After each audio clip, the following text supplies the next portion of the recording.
afternoon, good evening, good night, wherever you are in the world. The click is back together. Most of the click. Mo and I are back together. Hopefully, Jamie will show up. Yay! Hopefully, she's getting some dinner because this is a strange time to begin a case. It's noon most time. It's almost dinner time my time. So this we'll figure it out. But for those of you who aren't familiar with what we're doing, it's the Black Widower case. Mo and I will be doing like we did in the Lopez trial. I'll be doing most of the work, pushing all the buttons in the morning. Then Mo will take Mhm. over because that will be late my time. And when Mo's lovely band of children and yeah, rascals need Yes. her to make some food or something, she might cut off the end part of it, but then we'll start the next day with a rewatch of that part. We will cover as much as we can, but it's kind of stupid. You Americans really should have a talk about time zones. Make one and stick to it. Then some We, people will have to get up a bit early. Some people will go to bed a bit late, but it makes it easier for us in the real world. Sal might be the one to ask to help you with this. I'm actually looking at Sal might be the one to tag Oh, team with this one. I'm actually looking at the Iowa kidnapping case. Um, now that we think, because Sal is near these weirdo people. yeah, well, if Sal can take over in the afternoon, but I don't know with his work, but more than happy to. We'll figure something out. Salbert is in chat, so but we'll Yes, because if you only have has the opportunity, naughty Salbert, kittens. let's talk. Yes. Hey, Colleen. I will say the Iowa case I'm on the fence about because it is a child case, but it does seem to be current right now and no one is covering it. So it would be my Big first solo.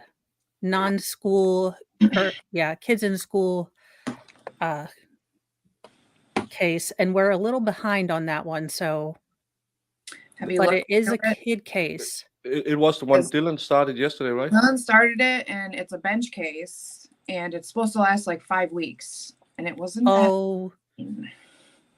I might talk to Dylan. We might tag team that one or Well, something. he gave up on it, so you might want to Oh. ask. Because Oh, he, Yeah. then But never mind. The most important part, we will try to keep you entertained doing this trial. Maybe Mo, maybe Sal, maybe I, or whatever we It do. will But be a motley crew. yeah, it's a mishmash of all the greatest people on the internet. It will be. Mhm. Hey, good Good evening, m- Medita. It's 6 o'clock, 7 o'clock Yeah, I was about Medita's to time. say, welcome Beautifully Inappropriate and Unicorn 11, T-Ree and Feral, Indigo. Hi. Cindy Lou Wood.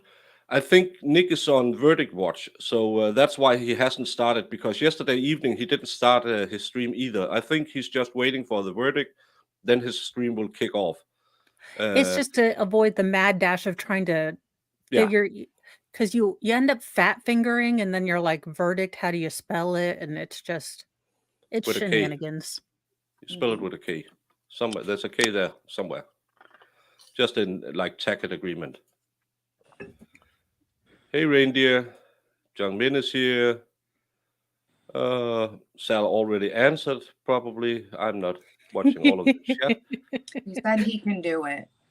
That's what That he is awesome. I might help Sal and Hey then Indigo. he can Yeah, finish up where kiddos come in. yeah, whatever we can do, and it's nice that we can make things work because you Americans should really just get one clock instead of the 25 different time zones. Look, we have a lot of problems. Not gonna lie.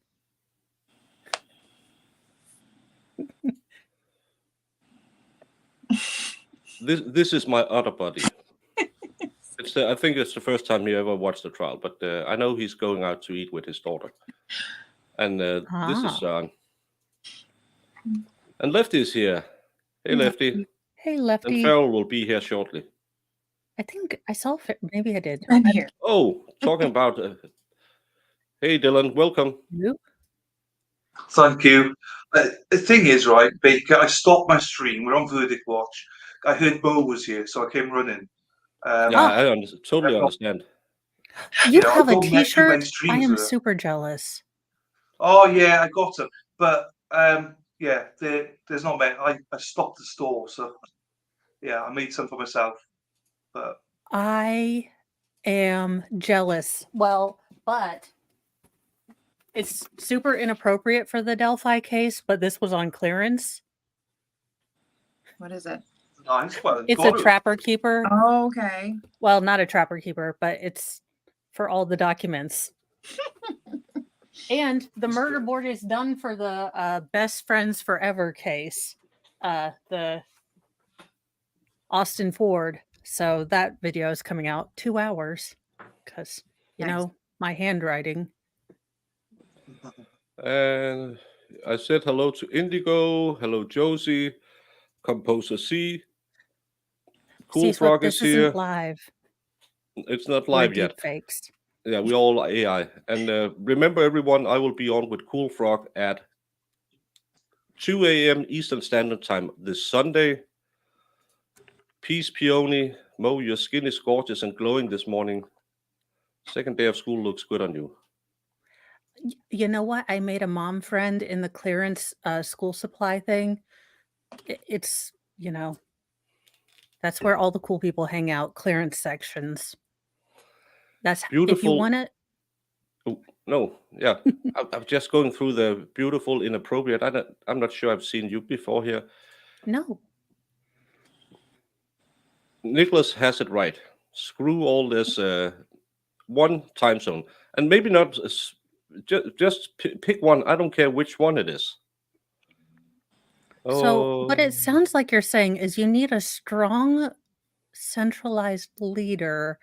And we've tried male leaders, and sounds like you want maybe a quirky, fun leader. Mo for Empress. I have some plans. Unicorn, I'm not sure what I missed that you're sorry about, but I take it. Yeah, you should be sorry. And Tiri is here. Hi, this is Parcel Shield calling on behalf of... Someone didn't turn off this phone. Yeah, and please do support Jamie Slashes. I don't ask for much on this channel. Maybe I ask you to go follow someone at some point.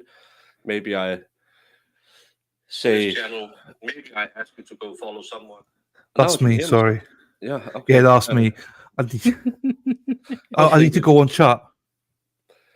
Oh, yeah, Sorry. it's stupid we can't do it all through StreamYard. But please, if you can, and if you have the opportunity to, please support Jamie. Mm-hmm. Oh, Farrell's here. That's not a surprise. She always turns up where Lefty is. We're going to find out those two are married and like on the same computer, like next to each other. And they have the side-by-side toilets. We're just going to find that out. That would be terrible.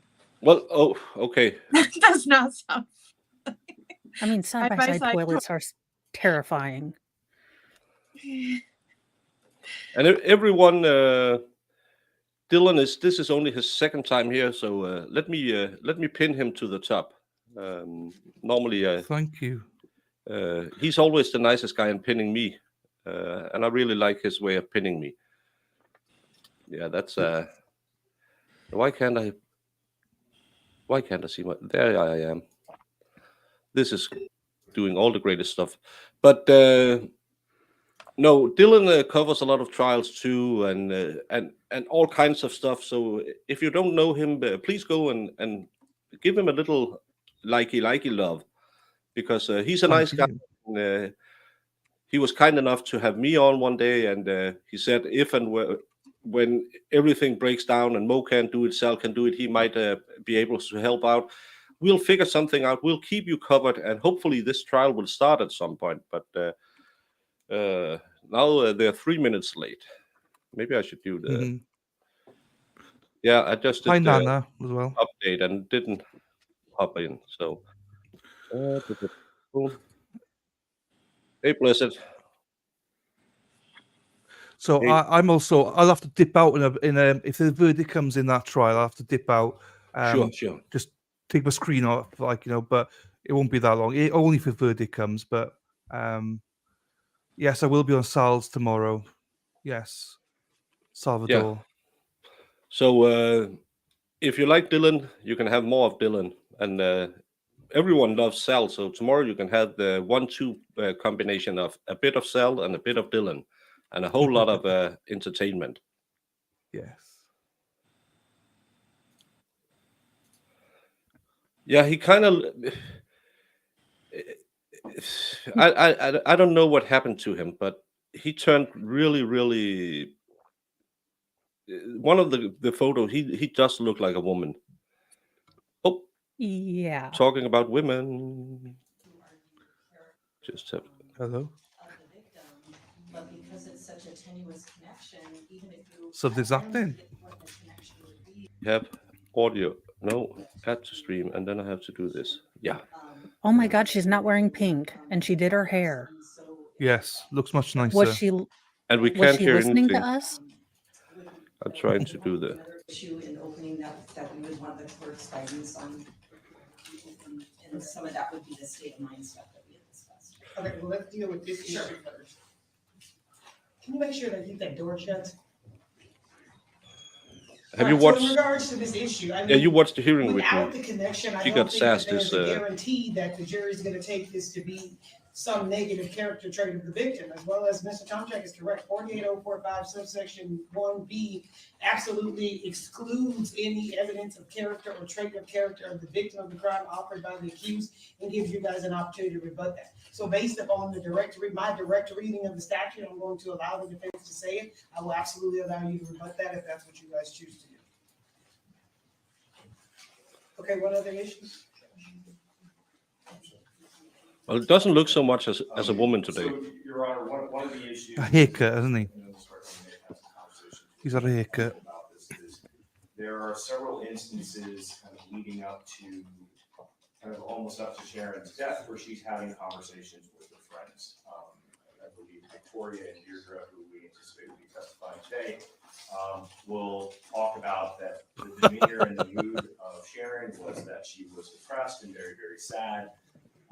And she starts to confide in them about, I think we need to have a divorce, I don't have anywhere to go, and they are kind of trying to offer solutions like, you can come live at our house, and she's worried about losing her home, things of that nature. I think all these things kind of come in under the state of mind exception. I think it's an important component. There are concerns, particularly with Dylan's channel should be linked in the top of my chat today. Mr. Randolph, It's the alternate corner. warning her like you need. Thanks, Unicorn. Like he could kill you. And they literally go. That is some of the advice that Deirdre literally gives Sharon throughout the course of this relationship. Language, Farrell. So we believe it comes under state of mind. We're trying to get some parameters as to whether we want it to just be, hey, did you have a conversation? How'd she look? What sort of advice did you give at that point? Well, in regards to that, what do we need to resolve before opening? Because it's my understanding Deidre's not testifying until this afternoon, so we were gonna discuss that at lunch. That's correct. But what I do have is, I think one line in the slide that says, there are friends and family that warned her to stay away because they literally believed he could kill her. Like, that is a warning they gave to Sharon before she dies. And that's what the slide says. Yes. Okay.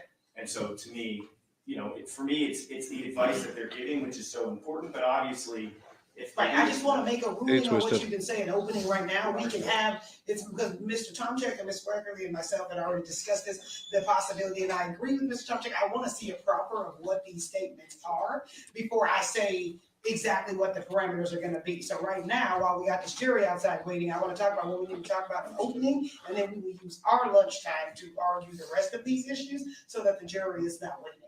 Mr. Tomczak. Assuming it's limited to that, I think that's a great way to streamline things. I've talked to the state at length about it because there's a lot of stuff that was introduced at the last trial that is per se inadmissible. And when we reference people like Miss Marley, she wasn't called, he had no recorded. The woman who's just- Family, it's a friend of Sharon's. a long-time Okay. friend of Sharon's. Yeah, so there's no recorded voluntary statement from her. She has never testified in Yeah, any it's Jack. proceeding. So if they intend to introduce anything that raises one of those issues, I think it's important on the state to bring to the court's attention first. We can talk about it. Oh, Lord. Probably streamline that process as well. We just don't want anything inadmissible coming before the jury. Okay, so in regard to the one statement that's in opening, what's your position on that? I have no position on that whatsoever. All right, so let's go forward with the opening and we will do the proper and the rest of that at once. My cakes, I gave them to a friend who works at not the childcare, but the part of our city council that handles families and kids. So her and her co-workers had all of my cakes from yesterday. I'm kind of nice sometimes. Aw. Yeah, but I saved some because I'm gonna need it later when we're sitting here at this time of day. Sorry, Is there anything else in the opening? I just wanted to make a few cuts in it because I know how much Twisted loves when I play 2 seconds and talk for 5 minutes. regarding these statements that we need to be concerned about? Okay, so then we will. I'm not sure he's for you, I will India. hash out the parameters of what these people can testify to before they get to stand this out. Okay? All right, bring in the jury. Could we have picked a whiter shirt? The man already looks almost albino. Let's get him something, just a whiter shade of pale. Let's do that. Color. Yeah, and make sure it's really oversized because fluffy people in oversized shirts do not, as we believe, hide our contours. No, we just look fatter. So, but it's nicer to wear for a long time when it's not too tight. Mhm. Well, I'm not just walking down there and knocking on the door. I have a friend who works there and asked her if she wanted some cakes, and yeah. I love Oh, cheesecake. I feel I sorry love for you, Indigo. It's too bad with people like You don't that like in your life. cheesecake? I You don't like hate cheesecake? I hate No, cheesecake. shut the front door. Shut the I front door. know. It's my favorite dessert. I know. And he's a weirdo. I like bacon, but I have to reassess this now. Yeah, he's kind of like a cult leader. The first thing that Yeah. we're going to do today is I'm going to swear you in. So will all of you, the clerk is actually. Will all of you please rise and raise your right hand and the clerk will I'm gonna make administer myself a cup of coffee because this was kind of like last minute. Yeah, I would Sounds as well. good. But And a true verdict rendered according to the evidence, so help you God. May I be seated? Thank you very much. State, are you prepared to give your opening statement? Yes, sure. Okay. Whenever you're ready, Mr. Henry. Thank you. Wait, they didn't let lady who finally got a blowout do it? They let Ducky? What the hell? yeah, no. She finally doesn't wear pink and look like her cats attacked her and Ducky Is, MC? with Jim is he just Brewer bald? eyes. And, oh, hang on. Is he bald in the back as well? No.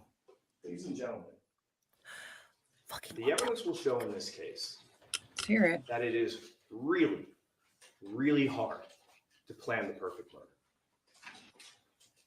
In this case, you will learn that on May 8th, 2008, specifically at 8:45 p.m., the defendant calls 911. What you're seeing over here on this monitor is 6517 Rancho Santa Fe. This is Sharon's home, a home that she invited the defendant to move into and live with her. Hi, Fed. When police arrive, there are 3 people inside that residence. And you will learn 2 are dead. This Oh, is the well, defendant's wife. can you Sharon Oh. please give us a friggin' She warning? was shot in the head. in the Trigger hallway, warning. Just outside of her Oh, master my bedroom. days. And there was this man. Oh, He was Yeah, shot but multiple um, times. warning, y'all. trigger, Lastly, trigger. we get to this man. Oh, That's even the worse. defendant. That's what the defendant looked like 15 That was a years ago. mullet. I'm sorry, This guys. excerpt, the Mullet. still that you see is from a walkthrough that he gives to the police 1 week after the murder, where he, in his own words, tells the police exactly what happened. What What you're looking at here is a crime scene diagram. This is important just in terms of orienting some of the stuff that is in this house. Right there is where Sharon's body was found. You can see her head is kind of almost into the master bedroom. You can see there is a hallway that goes straight to that second body. That is the hallway that leads to Thanks, the garage. gentlemen, for the This is where the screenshot you second man guys is took. found. This area, and in particular the northeast bedroom, the office, is important for orienting ourselves about some of the things the defendant says happened on that night. You will learn that the defendant will tell police that he and Sharon had been in Utah for the entire week essentially before this, tending to his father. His father was ill, and the two of them were gone for an entire week, leaving the house empty. He will tell you that the very next day from the day Sharon is killed, on May 9th, they plan to leave the state again and return to Utah to take care of his father. You will hear on that night of May 8th, the defendant and Sharon go to dinner at the Santa Fe to a steakhouse called the Charcoal Grill. They were going to celebrate Mother's Day early because they were going to be away in Utah and Sharon wouldn't have an opportunity to be with her daughter, Colleen, or her grandkids. You're going to hear, according to the defendant, they planned after dinner to see a movie. They decided to cut the movie short so they could come. Did I miss some crime scene photos? Yeah, they just Baker. Yeah, you missed it. just right up there. No warnings. Well, Yeah. that's always nice. So it's been nice when I get yeeted. So then Mo will take over. It was very graphic, to be fair, as well. So You know, if they didn't yeet me after the adult smexy daddy sergeant thing. Yeah. Yeah, but everyone, I'm sorry. I didn't know they were, because normally they don't show stuff like that to the court. Before they got home, they went from the Santa Fe to a gas station that you're going to see is right next to the Santa Fe. They planned to see a movie, but they left hotel early to go home. That gas station in Lewis Ugh, called I could have done without that. I'd rather see the crime scene photos. He will tell the police that when they pulled up to the garage, it's essentially a two-car garage, but it's really tight. There's a car already parked inside, and it would be really difficult for him to pull all the way in and have Sharon exit from the front passenger side. So when he pulls up, Sharon exits first, with the defendant in the driver's seat remaining in the car. He will tell you that he pulls in, waits in the car, and gets the car into its slot. The defendant will tell police that he didn't hear anything for two main reasons. He tells the police that he's essentially deaf, and also he had the car turned up for music really loud. So he doesn't hear anything. Sharon goes inside, and he hears nothing without incident. You will learn that he says that when he opens the door to the garage, he sees Sharon at the end of that hallway, lying face down. He tells the police, "I thought I saw a shadow kind of farther down the hallway near Sharon." So he gets nervous. So he goes into that side bedroom, the one that I... Sorry? No, so it happened right away, like right when they got home? Yeah, allegedly, he came in, find her dead, and then he goes for his gun. That's so shady. He must have a big wallet. yeah, big something. Yeah. The dark side of the force. That's all I John, can figure. John, can you DM me, because you know me and Discord, I get the heebie-jeebies when I go in there. You and me both. You and me both. I get confused. There's so many different tabs and things. Almost like shoe closets, you know, they look like rectangles, and you can live a little. He reaches in and he grabs his gun, and as he makes his way out to that doorway of the bedroom, to that hallway to get back towards Sharon, an intruder bumps into him, comes his way right into him. And you're going to learn that that intruder was wearing a black ski mask. And he was wearing a sweatshirt, a baggy sweatshirt. The defendant tells the police at that point in time, he had no idea who the intruder was. He explains that he notices the intruder starts to struggle for a firearm out of his baggy clothing. And so what he says he does is he pushes the intruder on the opposite end of the hallway from that doorway. He pushes him across, and then he pulls out his gun and starts to shoot at the intruder multiple times in that, essentially at that doorway and in that hallway. He explains that as he's shooting at this intruder, the intruder starts to kind of make his way down towards the garage door, right? The way to get out. Even though the garage door is closed, he claims that's the way the intruder decided to run. And he follows and continues to shoot. And ultimately, he continues to shoot until the intruder falls down dead just inside the garage, right at the entryway of the garage door. And then the defendant, when it was all kind of done, he discovers that the intruder is none other than his handyman, Michael Miller. The defendant then tells the police this: I immediately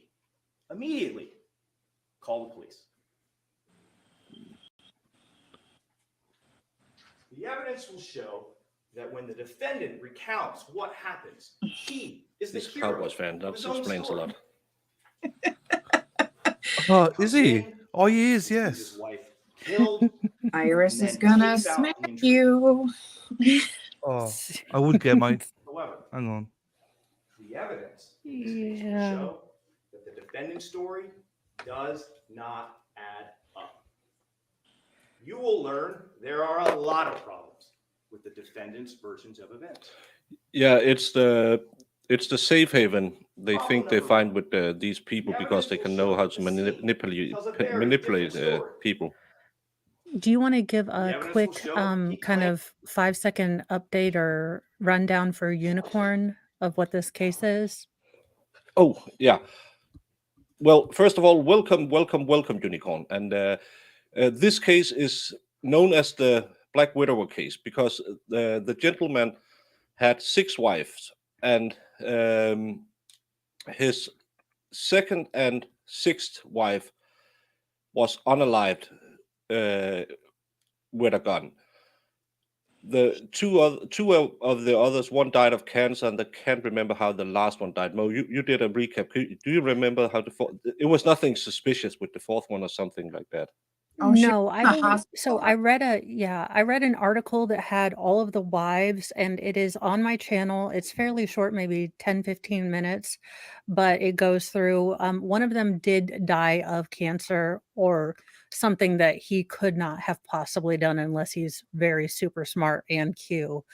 But yeah, he has several wives that died of, you know, interesting ways, and he seems to live on insurance of those interesting ways, then move on to the next wife. And I don't understand. I don't know what he does for a living. It doesn't quite. No, he's From, kind of like a handyman kind of contractor thing, because yeah, but this guy was working for him like a handyman or something like that. yeah, but he had 400K on this last wife, and I have no idea how much He got 600 for the first one. yeah, and that's a pretty hefty. Because it wasn't it the 80s. Yeah. Yeah. So yeah, I'm not sure what kind of stuff he's doing, along with if you guys watched kind of the hearings. I mean, the caliber of people he's hanging out with, not a judgment thing, but in order to carry that kind of weight of insurance, just as a typical example, like Mr. Mo, he's carrying, let's say, 200K right now. It's about $80 a month. I can imagine that comparably in the 80s, I mean, he was paying probably 100 to 150 for 600K, and that's a lot in the 80s. So I don't know. Yeah. And this is we should also say is a retrial, because he got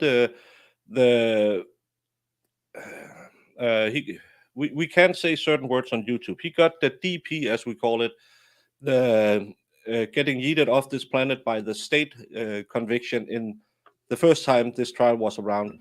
But because the state brought in a lot of circumstances they really shouldn't have brought in about prior bad acts, he's having a retrial. And that was what we were watching a hearing on Tuesday, I believe it was. about a guy who alleges that he was trying to hire him to unalive his first or second wife, and he won't be allowed to speak in this trial because that's prior bad acts that you can't bring in. So this is a retrial in the murder of the sixth wife. So I think that's covering He it. shot Miller in the hallway of his house multiple times. You will learn this not only through the walkthrough, but Mr. Randolph gives an interview the early morning hours of May 9th, because this happens on May 8th. We kind of blend over up past midnight. He's giving an interview. So right after it happens, he's essentially telling this same story that he tells 1 week later in the walkthrough. And then Exactly. about a month later on June 3rd, he does another interview where he's recounting essentially very similar details about what happens. But he's very consistent that that shooting happens in the hallway. If a mod could You will now share see a few of these most excerpts. You're channel, going it to would get be a chance to appreciated. watch Mhm. his interview on May 9th, his walkthrough that happens on the 15th, and his second interview on June 3rd. You'll get to see it all. And I hope as you do this, you'll take good notes about the things that he is saying. But here's a couple of things that you will eventually learn through the course of trial. Did you fire again in this hallway? Yeah, I believe so. I believe so. Like I said, I fired a lot, and then he came out and turned around again. Now, is he in the garage now? He's right at the doorway there. I think he was trying to open the garage door. Yeah, in the garage, and heard a noise. And I'd already turned around to go back to the chair, and I heard a noise, and I just assumed it was him. I was loud, and I turned around and shot it again once or twice. And he was laying there, he wasn't even going anywhere, and I shot it again. But it was the fire extinguisher had fallen off the refrigerator, and I just remember hearing the noise, and then How close were you to Mike when he fired? I don't know that he fired. When you fired? You probably, you don't know me. And He just needs the side shape. Distance he was right up in my face, like he was reaching, trying to, I thought he was trying to get me. Oh, sure. But it was, So you were getting about 3 feet. yeah, if even that. We was close. I could hit him just as easy, but I don't fight. I got this fat back neck thing, and I swing at you, and I might just be standing there still swinging at you tomorrow.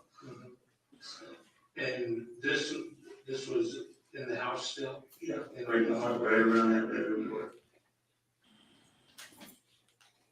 These, you will learn, are excerpts from his walkthrough, where again, he's recounting the very thing that he tells the police about what allegedly happened that night. As we got up in here, he kind of rushed up on me a little bit, and that's when I just pushed him, boom, boom, boom. He started going out toward the shed. I don't know how many times I shot him, but I just kept right on going. Boom, boom, boom. And he's just laying there. Now. And when I heard that noise, it really did scare me. Like, boom, boom. Except the door didn't come down. Thank you. Just like it was open. This walkthrough, I watched it. It's really weird. Yeah, I wouldn't be able to go back into the house if I had You will learn unalived the crime scene analysts process people. that scene. There is not a single bullet strike in the hallway. What I mean by that is there's not an impact mark. There's nothing on the wall. There's nothing on the floor. There's nothing on the ceiling. Zilch. Zilch. You will He said learn zilch. there's not a single drop of blood in that area. I of like the Ducky. hallway.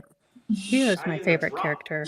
Mhm. Despite the fact the defendant said he shot boom, boom, boom, boom, boom, over and over and over again in that hallway. And you will learn there is only one casing found in the hallway. But where it's found is right at the lip of the door that goes into the garage. Almost essentially where the defendant said he was standing when he kind of did those last couple boom booms at the end. This, ladies and gentlemen, is the very hallway that the defendant claims he shot Mr. Miller in. As you can Hey, see, expert, when you look, welcome. the evidence will show there's no apparent Hey, blood. Christine, Doesn't welcome. appear to be any casings except for that one right there. Hey, Lexi. That's it. Hey, Lexi. But this is where the defendant claims his shooting of Mr. Miller occurred. But when the police and CSA start to process the garage, that is where they start to find bullets. That is where they start to find a lot of casing.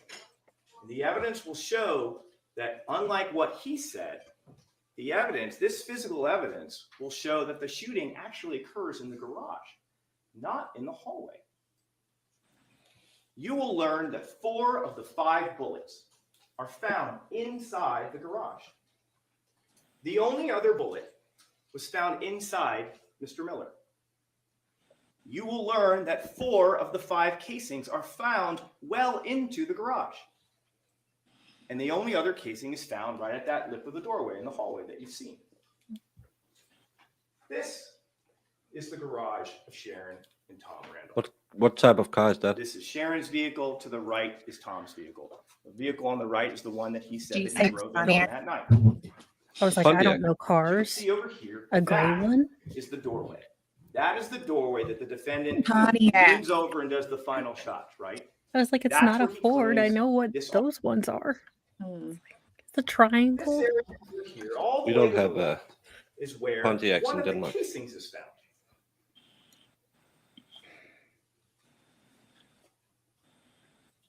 Despite the fact that the shooting happened all the way in the hallway, one of the casings is found here.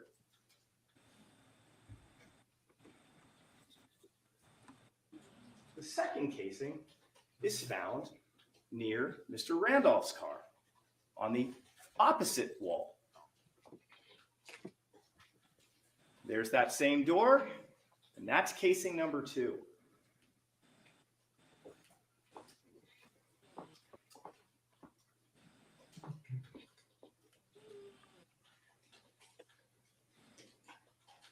You will learn that the third casing they locate is the one that we've seen, right at the doorway of the hallway.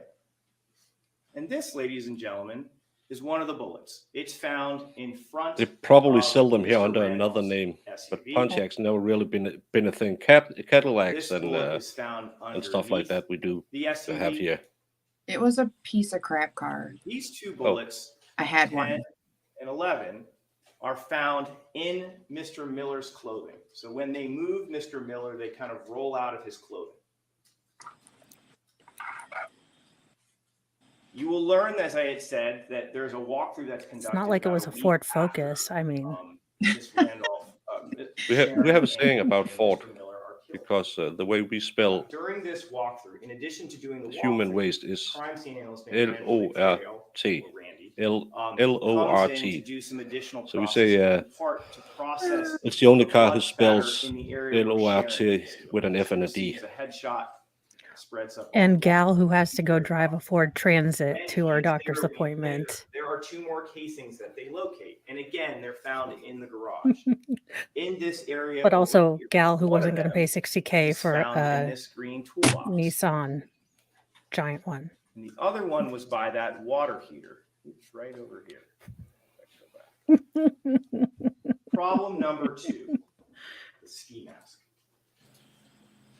This is what You have to send me Mr. some, Randolph Lefty. has to say about the ski mask on Mr. Miller's head. Not with I was sour actually in the cream. room. Yeah, I don't know what they. We bumped into each other and he had the mask down, but like it wasn't on each other's black. Because it wasn't all the way down, it was like maybe a year or something, like maybe it pushed it up. Oh, it was Batman. I might have pushed his mask up because I'm taller when they came in here. But just, pardon me? Well, I'd be pushing kind of sideways. I wasn't like knocking it off or anything with my hands. You probably hit him in the back of the head? Did you tell it was Mike yet? I knew it was Mike. I'll try not to. Because of his chin. But I don't know if he had his mask on then. It seems like he still had his mask on then. Seems like it's, He's so scared. yeah, he had his mask on there for sure. And when you're back here. Y'all, I have a question. Isn't it hot as balls in New Mexico? Dude is wearing a ski mask and a sweatshirt to rob their house.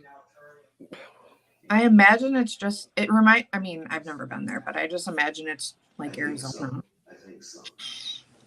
like dry, hot, And desert. as I remember, the mask wasn't all the way down, it was like rolled up one row.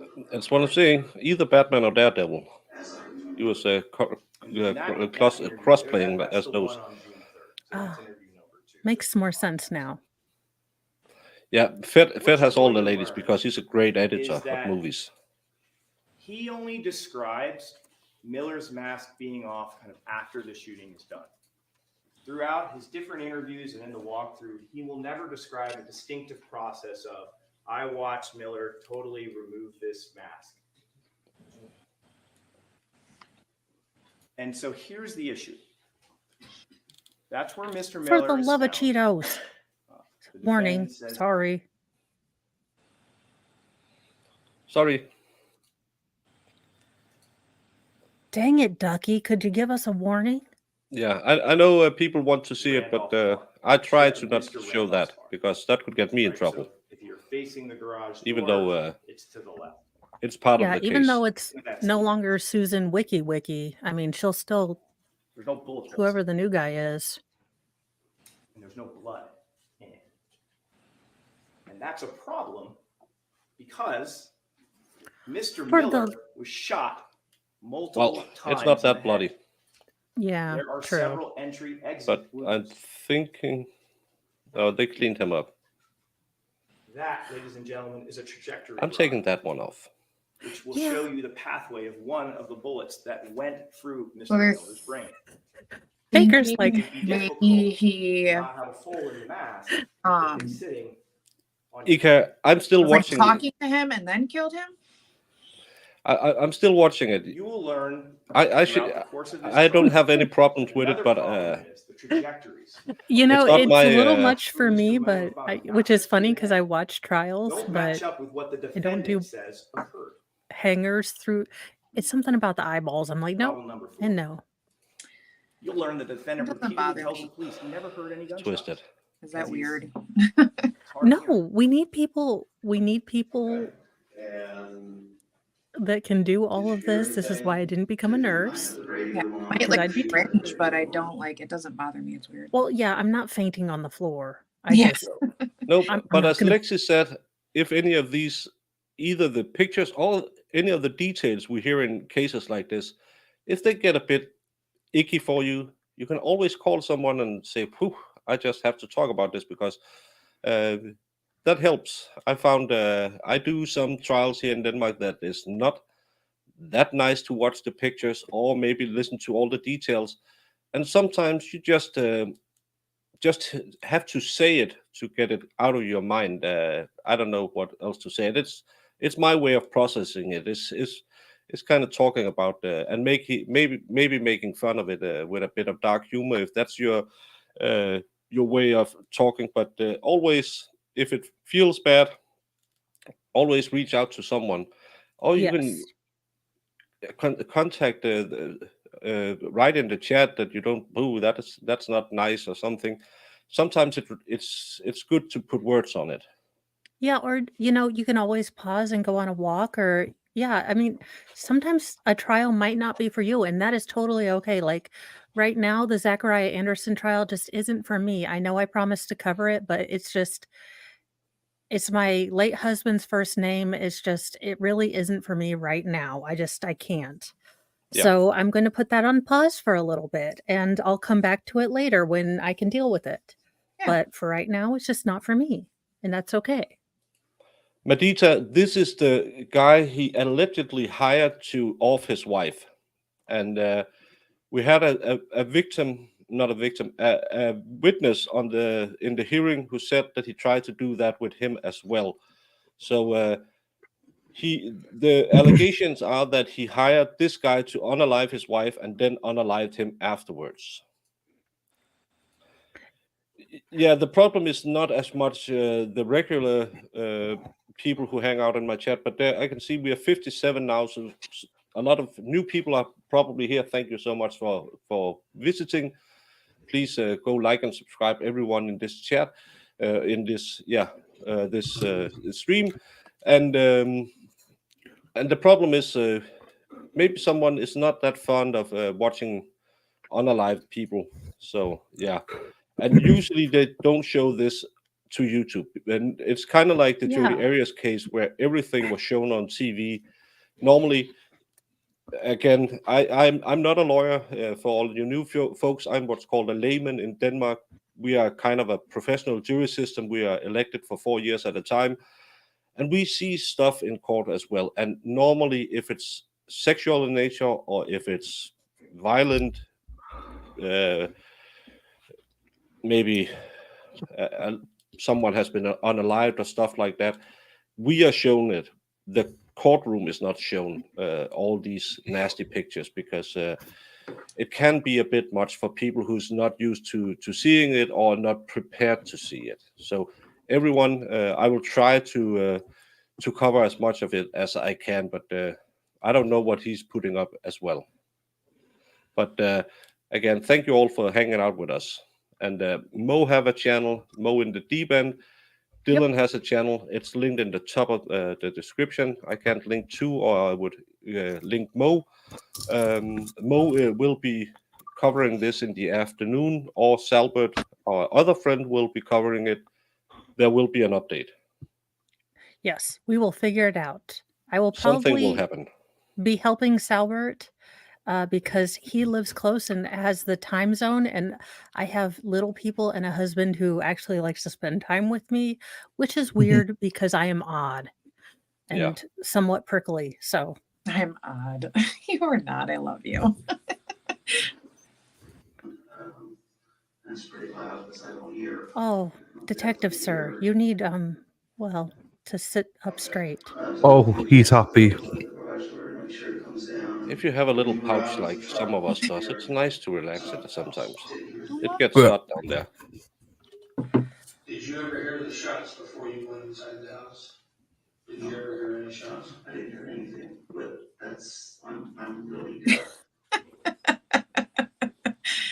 Is that what you want? All right. Evidence will show I'm in. that's not what Mr. Randolph told Hi, you. Dinosaur. Welcome. Hello. He's from I Denmark love that as well. name. Yes, well, as far as I know, I just heard shots. I just heard shots. Those are the words of the defendant you will learn at 8:45 p.m. Mere seconds or minutes after this all unfolds. I just heard Then shots. I could try to rewatch and be 10 seconds ahead, but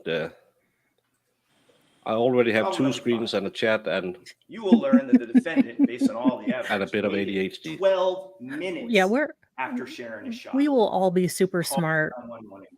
in like 5 minutes. 12 minutes. How do we get to that point? Well, the evidence is going to show this. There's 4 components to this issue. The first is a gas station video. The second is a neighbor. The third is a 911 call. And the fourth is the defendant's statements to I police. had a commercial on Rumble. You will learn the that first the ever. defendant says instead of going to see the movie after dinner, they're going home to have sex. Reindeer, it's supposed to be the guy we just saw unalived is the one who's supposed to have shot his wife. And before they do, they go to Funny's gas station.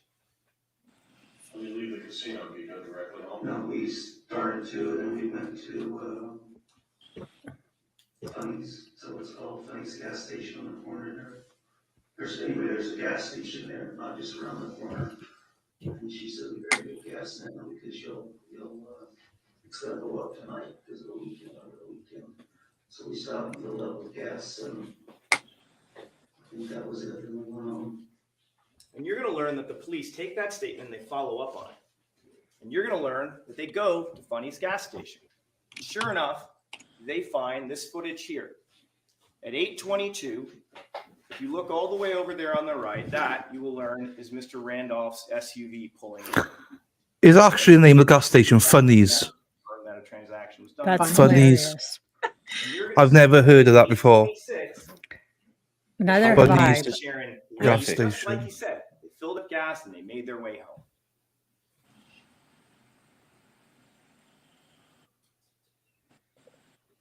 8:26 p.m.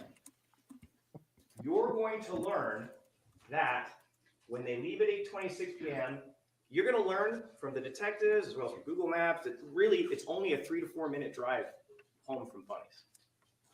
This is an overhead map.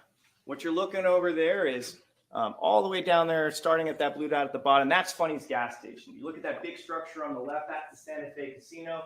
All you have to do is kind of go up Rancho, hang a quick right, make a left, make a right. I guess a right up Rancho Santa Fe, and voila, you are at Sharon and Tom's home, right? Google Maps says it's 4 minutes. You're going to hear from detectives who actually drove the route. It said they took 3 minutes. But bottom line is, So they were he's speeding. leaving at 8:26. The evidence will show he should have arrived home about 8:30. Well, that brings us to the neighbor, Mark Bartlett. The evidence will show that Mark Bartlett was actually in his garage at that time. What you see here is there is the defendant's home, 6517 Rancho Santa Fe. And if you follow the little dots, that's Mark Bartlett's house. What You're does he gonna work learn with? Because that that's a nice this is the neighborhood. vantage point from Yeah. Well, I looks mean, nice. if you have Ooh. 60K and house. Yeah. And it's the house and with the dead big wife tall money. tree, If you have like to a the million and dead It's the wife dark money. brown garage. That's the Randolph house. That's the vantage point from the Randolph house looking at Mark's house, right? I don't know distance. house prices, but they look expensive. Mark Bartlett's going to testify that, yeah, I was their neighbor. I lived at 5200 Dana Springs. He's going to tell you that at around 8:30 at night, he's in his garage. He's working on his car. Garage door is open, and he actually notices and hears the Randolph vehicle pulling in because he actually says it catches my attention. I actually look over. I watch them pull in. I watch the garage close. He's going to tell you he's on the phone with his buddy, and he starts to hear gunshots, multiple gunshots ring out at around 8:30 at night. And then he's going to tell you that he's so kind of shocked by it. He tells his friend, like, hey, yo, there's shooting going on right over there at the neighbor's house. And then he's going to tell you that here's the thing. Even though he heard those shots around 8:30 at night, the cops don't show up until 20 minutes later. That's one of That's when these he remembers things that I they're don't showing up like. 20 minutes after He hears said he the called the shots. police immediately, So police, you will learn, do a but they little didn't digging. show So up till follow- 20 minutes later. He was high on if there was an intruder, his wife has just been shot, and he's high on adrenaline. A minute can be 10 hours, and 10 hours can be a minute. Yeah. It's the fallacy of it's always too much, too little. I will say when I broke my ankle and I was trying to call Mr. Mo, it was hard for me to even like I know my code for my phone and it was hard. I was giggling because of course I was. So, just calling was hard and he might have fat fingered his phone or, butterfingered it. And Yeah, a lot of yeah, and- people forget you don't have to use your code. You can just press 911. And I mean, prosecutors will bring that up all the time. But honestly, I wouldn't remember. I mean, No, and again, I just think it's the same as he shot 5 times. So 4 is okay, but 5 is too much. Or should he have stick to 3? It's kind of like it's as Branka said, it's always too much and too little, whatever you do. You're going to hear that they get his phone records. And what they see is, sure enough, at 8:33, he's on the phone with his friend Alex. Right at the time that he said he heard those shots. So here's the deal. What does the defendant tell the police when they ask him, hey, from start to finish, like when you pulled in and saw what happened to Sharon and the encounter with the intruder and you did the shooting, how long did that all take you to finally pick up the phone and call 911? And these are the defendant's words. Okay, well, So all told, how long do you think it took from the time you opened the door to you being on 911? Didn't mention before the entire lot quicker than obviously walking through it. 2-3 minutes maybe. 2 to 3 minutes for this all to unfold and get on the phone with 911. Here's the problem.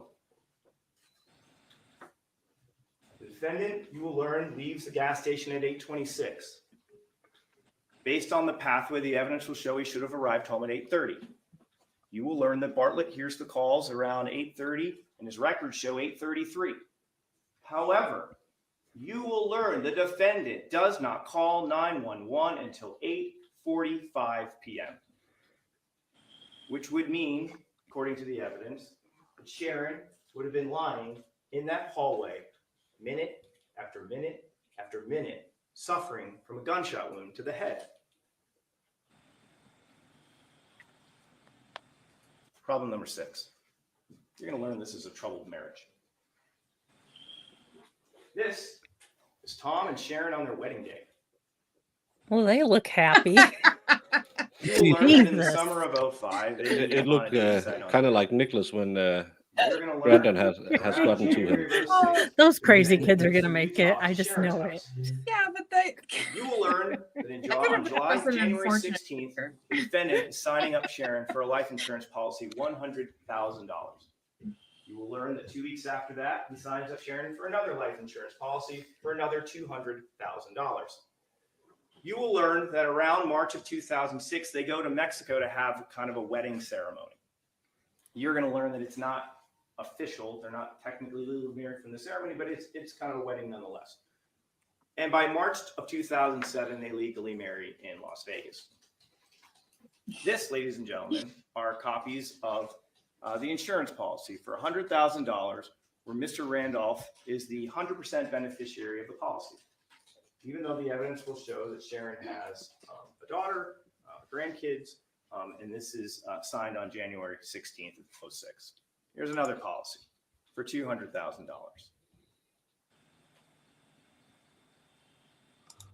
You'll even see that there is another policy from Stonebridge that he makes a claim on after Sharon dies. There's at least 3 policies. You will learn from people that family and friends that is right after they get married, one of the things that they did was pick out his or her That's urns. romantic. And you're going to hear from Sharon's family and friends. And they're going to tell you from jump, Like they were really concerned about I'm this with relationship. stupid t-shirts, maybe. They were very concerned. Urns? You're going to hear a little bit about Sharon. She had been married for a long time. Her husband passed away from cancer. And what you'll hear from people is that Sharon didn't want to ever be alone. She was kind of terrified of it. Oh shit! Don't make any decisions the first But year after time someone time dies. At different stages, they felt, family and friends, like this is going too fast. You shouldn't be bringing this guy in. Doing all this. It gets so bad, ladies and gentlemen. You're going to hear from at least one witness where they legitimately believe that the defendant might kill her, and they warned her. They warned her. And you will learn that Sharon didn't listen. And then there's the other woman, Liz Labrador. You will learn He has the all the defendant, game. while married to Sharon, had a girlfriend, lived out of state. And her name was Liz. His wife knew about Lizzie. Everybody knew about Lizzie. Everybody knew about Lizzie. Everybody knew about Lizzie. Why? Because he didn't make it a secret. He would tell people about his girlfriend.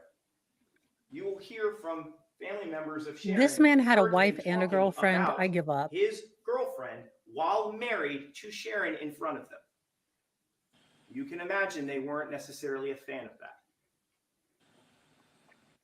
You're going to learn that he dated this woman before he met Sharon, while he dated Sharon, during his marriage to Sharon, after Sharon.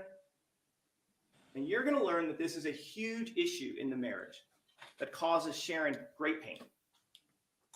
Great pain.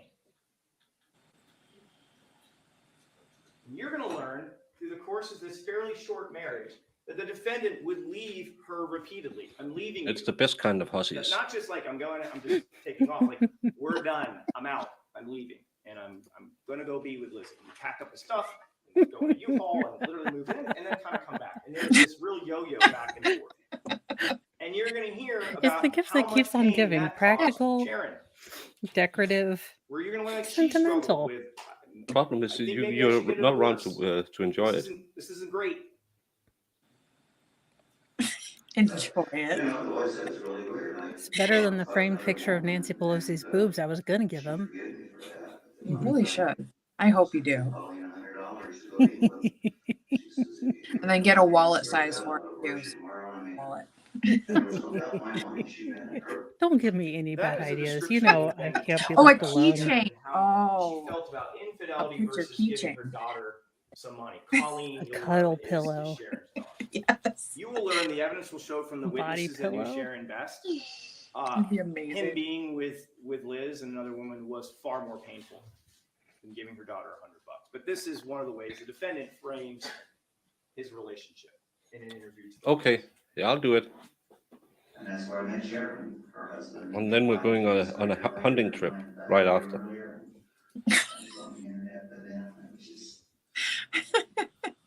fight all the time, fought for 2 days and fight for 5 at the same time. So And this is the defendant, how he kind of explains the timing of it, right? He's saying, Sharon had just lost her husband, and then I was kind of dating Lizzie at the time, but his relationship with her is kind of, fuck for 5 or what is it, fuck for 2, fight for 5, whatever it was, So even he's kind of explained a very similar kind of timeline on this. Did he use the F But word this in the trial? ladies and gentlemen, you're not just going to hear from Sharon's friends and family. You're going to get to hear from Liz. Oh, yes. Oh, we're gonna listen to the Who's the Liz? schmo Who's Liz? bag.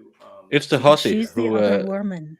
she's the All one right, he I got dated before and after and doing. Okay, can I ask a question then? I'm not trying to be rude here by asking this question, but we've got obviously 2 lovely ladies here. But like you two, I presume, would not go and date this guy. No. Well, Jamie maybe, but Oh my God. overall, you wouldn't go and date this guy. So No. have we seen though? Like everyone says, "Oh wow, what do these 6 women and girlfriends seen him?" But what state are they in? Are they munters or are they fairly good looking? What kind of women? Or are they tapped? Mental health issue? What are they? Have we got backgrounds of them? We don't really No. have backgrounds as such. We know, like this one, she just lost her husband, but all of them are ordinary people. Seem normal. Like, Yeah, ordinary people. It's just like any of us, a little husky, and but I think he has a way to. I can't diagnose him because I'm not a psychologist, but he might have those psychopath skills where you can feel vulnerabilities in people and know how to. As you heard, this one she didn't like to be alone, so he Yeah, could he probably. well, where's he meeting them at? I want to know. Yeah, Is there an 'Cause old I people don't think he's Tinder? meeting. I was just thinking, is it like the female version of Lefty, like the ugly women or something? Do you know what I mean? God. Are they that type of not be rude or anything? Not that, No, and that's no, not being you're not rude. rude. We have seen Lefty. He's Well, quite an maybe he You've awful. seen has a Lefty, yeah. hammer. I mean, maybe he is Yeah. just blessed Yeah, but Maybe. down under. We But don't Or his know. fingers, whatever. Do you know what I mean? We just don't know. That's not a cure all for. no, Have you asked a man? They think it is. as Indigo says, we men are stupid. We see a nice pair of tatas and we think, oh, she must have a great personality.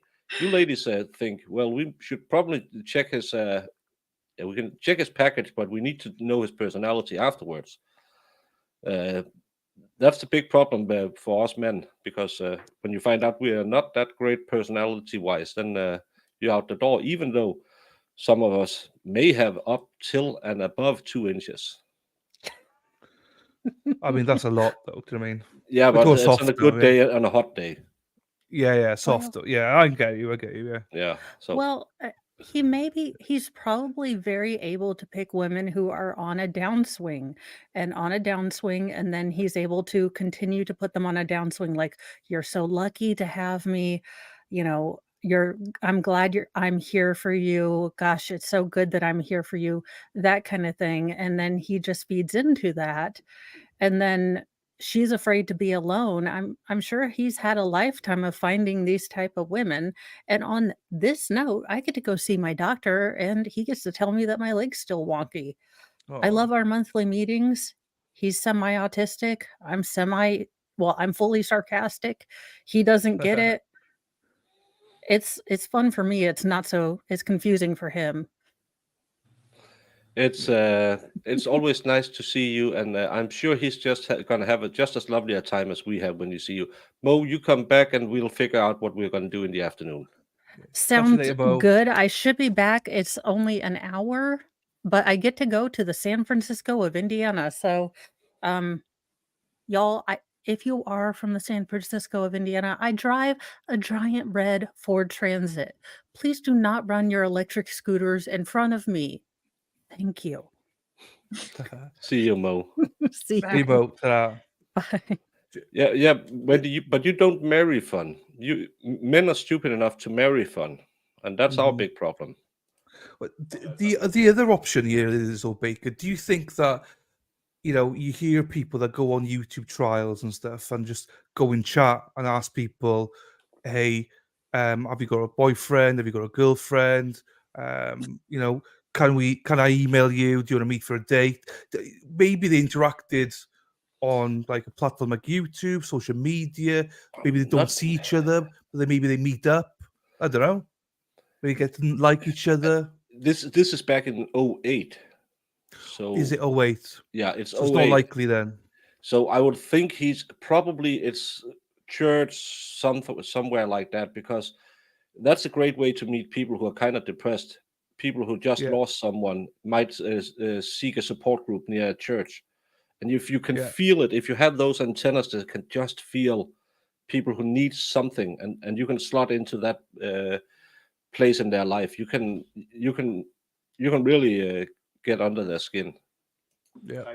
On that, she will explain that they saw each other. You met Farrell on YouTube's. Yeah, and no one got my joke, but that's fine. I mean, that's fine. From her end, he was going back and forth. The same kind of Christine, what you doing? That was what was happening. To be with you, I gotta go back. You're going to learn that while he dated Liz, he also took out $150,000. Jesus. You're going to learn that 50% was going to go to the defendant and 50 was going to go to her daughter, Tina. And you're going to learn that's how he pitched it. He was like, I'll pay for everything, but you should have some peace of mind for your daughter, the woman that he's dating. And you're going to hear from Liz's perspective. I'm like, well, it seemed like free money. So I was fine with it. You're going to learn that around February 2008, probably around Valentine's Day, you're going to learn that Liz is kind of tired of the back and forth. And you're going to hear that roughly around that time, she gives the defendant an ultimatum, which is basically, listen, you really just have to choose. Like, you either pick Sharon or pick me, but you really just have to pick one of us. And you're going to hear the defendant attorney, he'll figure things out with how to end it with Sharon. Agendas and motives. And that was something opposing counsel had mentioned during voir dire, and I thought that was kind of something interesting, so I just jotted it down. Because I felt like when you listen to the evidence in this case, it's really applicable to the defendant. Because in this case, the defendant had an agenda and a motive. Problem number 7. Defendant's strange relationship with Michael Miller. You're going to learn that in February of 2008, same month roughly that he is getting an ultimatum from Liz, the defendant just happens to meet Michael Miller. You're going to learn that the evidence will show the defendant's description of the circumstance of them meeting and connecting up is strange. Let's talk about the defendant and his handyman, and I definitely put that in air quotes.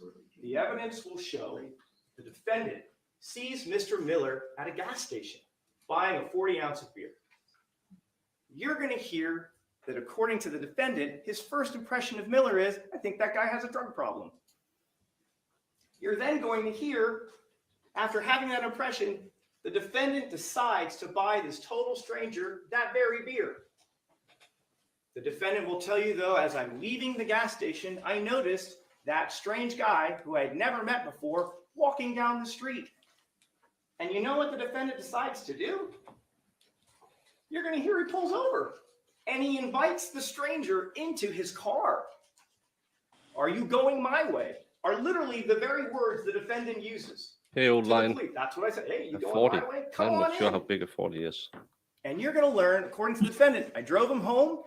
We talked for a while, for an hour outside of his house. You'll learn he was from South Carolina. He moves here to Vegas because he's looking for money. He's living with his aunt and his uncle, and he's trying to get on his feet. And you're going to hear that he talks to them for outside an hour. And then at the end of this hour, he decides to call him up and offer him a job as a handyman for his house. Agendas and motives. Here is what the defendant talks about. This is him recounting in his own words this meeting. So you've known him 4 or 5 months. How did you meet him? At the convenience store, I was in there getting my car. It was a terrible since I was getting my car washed. I was waiting. I was just in there just waiting, and he was in line before me getting a beer. And it's like he'd been doing, manual labor because he was all dirty and stuff. But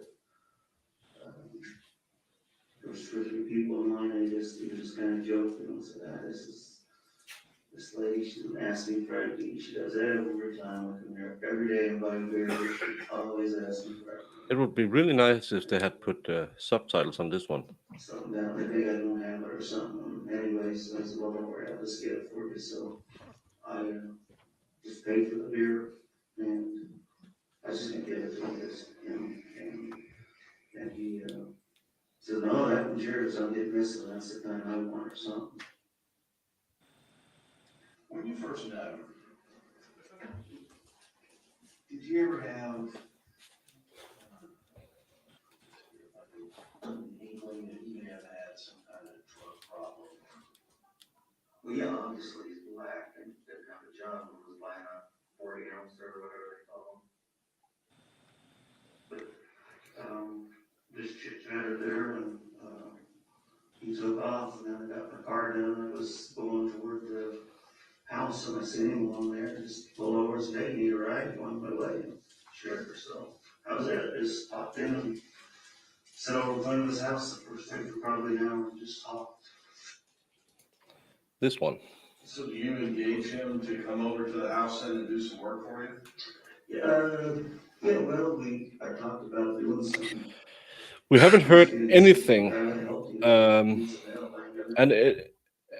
Yeah, as I state in every single case, American lawyers like to talk way too much. As a habitual talker, I know the irony, but with this great a PowerPoint, he could have been done in 30 minutes, but he likes to play all of this, which he will play later in the That's what I was trial. gonna say. He's gonna play it later. Why are we listening to it all now? The jury has cut off their oxygen supply to the brain and is just in sleep mode. And for those of you who, Fedorowski, who know video stuff, are they not using two different interviews? I think the choppy guy is not the choppy guy in the other video when they take the other angle, but I could be mistaken. Only some Americans left. I called him and asked him if he really wanted to work, and he said, yeah, he'd come over. And he said he's not good at what he does, but he's a good worker. He works consistently. It's not like go down and get a couple of snacks on the corner. So how often does he come over to your house and go to work? A lot. He's also come over a lot just to watch ball games, and he's ate dinner with us 2 or 3 times. If you catch it, you may not have caught it, but the evidence will show he says right in that statement, I called him. Well, then I called him that. to invite him to work. Well, you're going to learn the police gathered the defendant's phone records, his cell phone records, as well as his home record. And you're going to learn that first phone call happens on February 16th, 2008, right in the month of February. You're going to learn through the course of these interviews that one of the strange things in terms of the evidence is the defendant consistently describes Mr. Miller as a poor worker. A poor worker. And yet, you will hear him also say, almost always in the very same breath, he is constantly having him back over to do more work. And you will hear him say, I was repeatedly paying him money. I was loaning him money for someone who apparently couldn't work.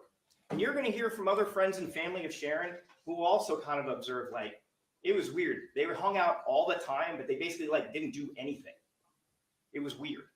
You hear about a whole roof thing, this roof project that never gets worked on.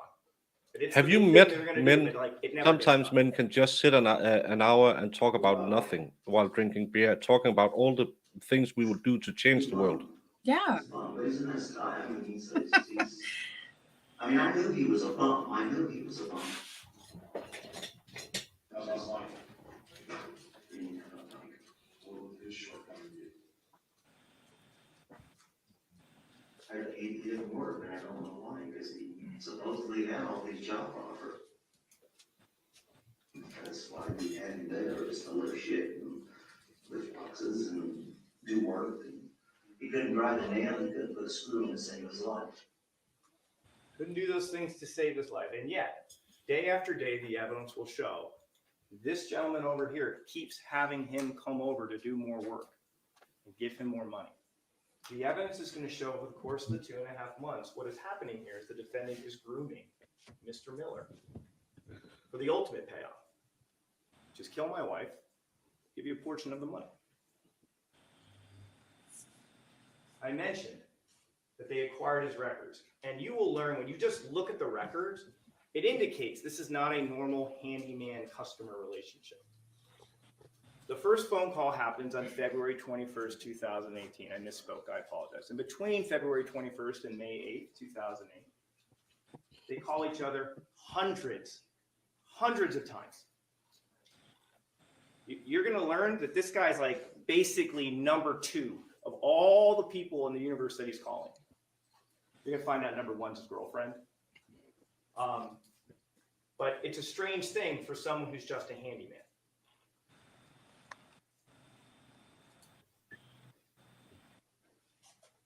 And you're going to hear from Miller's family too, as well as Sharon's family. And they're all going to testify about this working relationship. And I definitely put that in air quotes. Yeah, and it's still the greatest conversation you have all year. And concerning to many people on either side of the fence. The Miller family didn't like it. The Randolph family thought it was strange.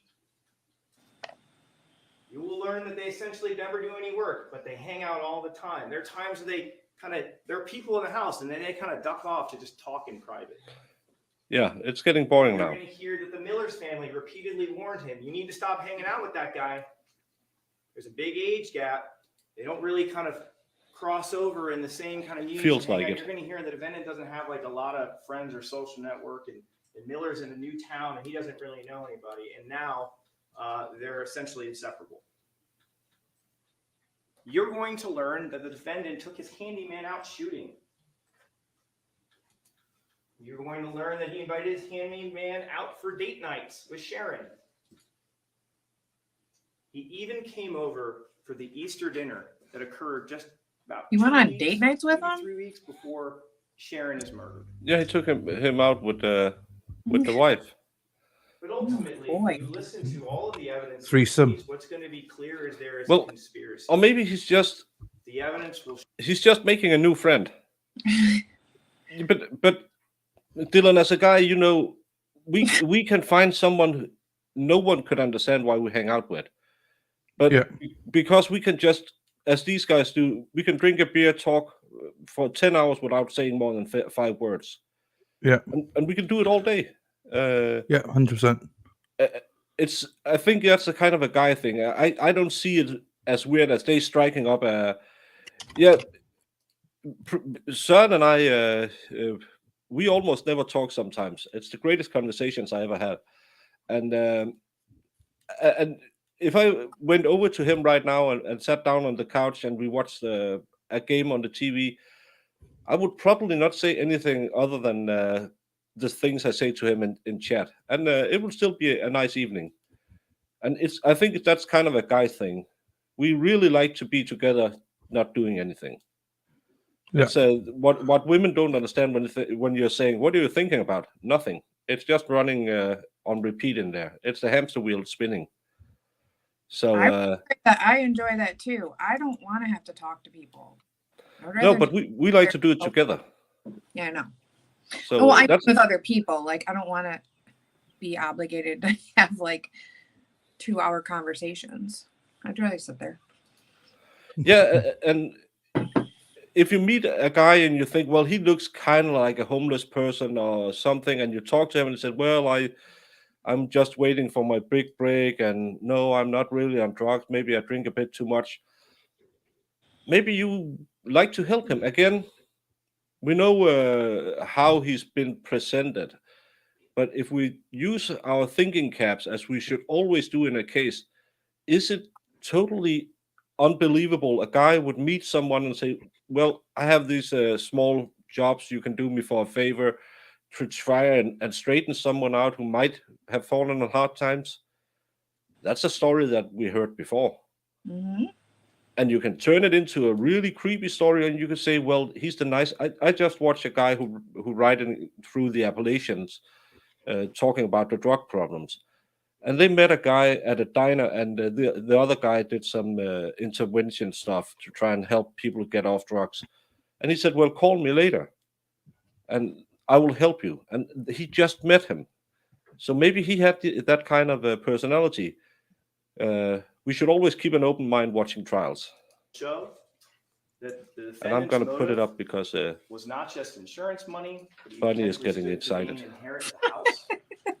You will learn that he targets and locates a person who is financially down on his luck, brings him into the It's fold. way too long. For weeks and months, he sustains him with money and loan for the ultimate plan.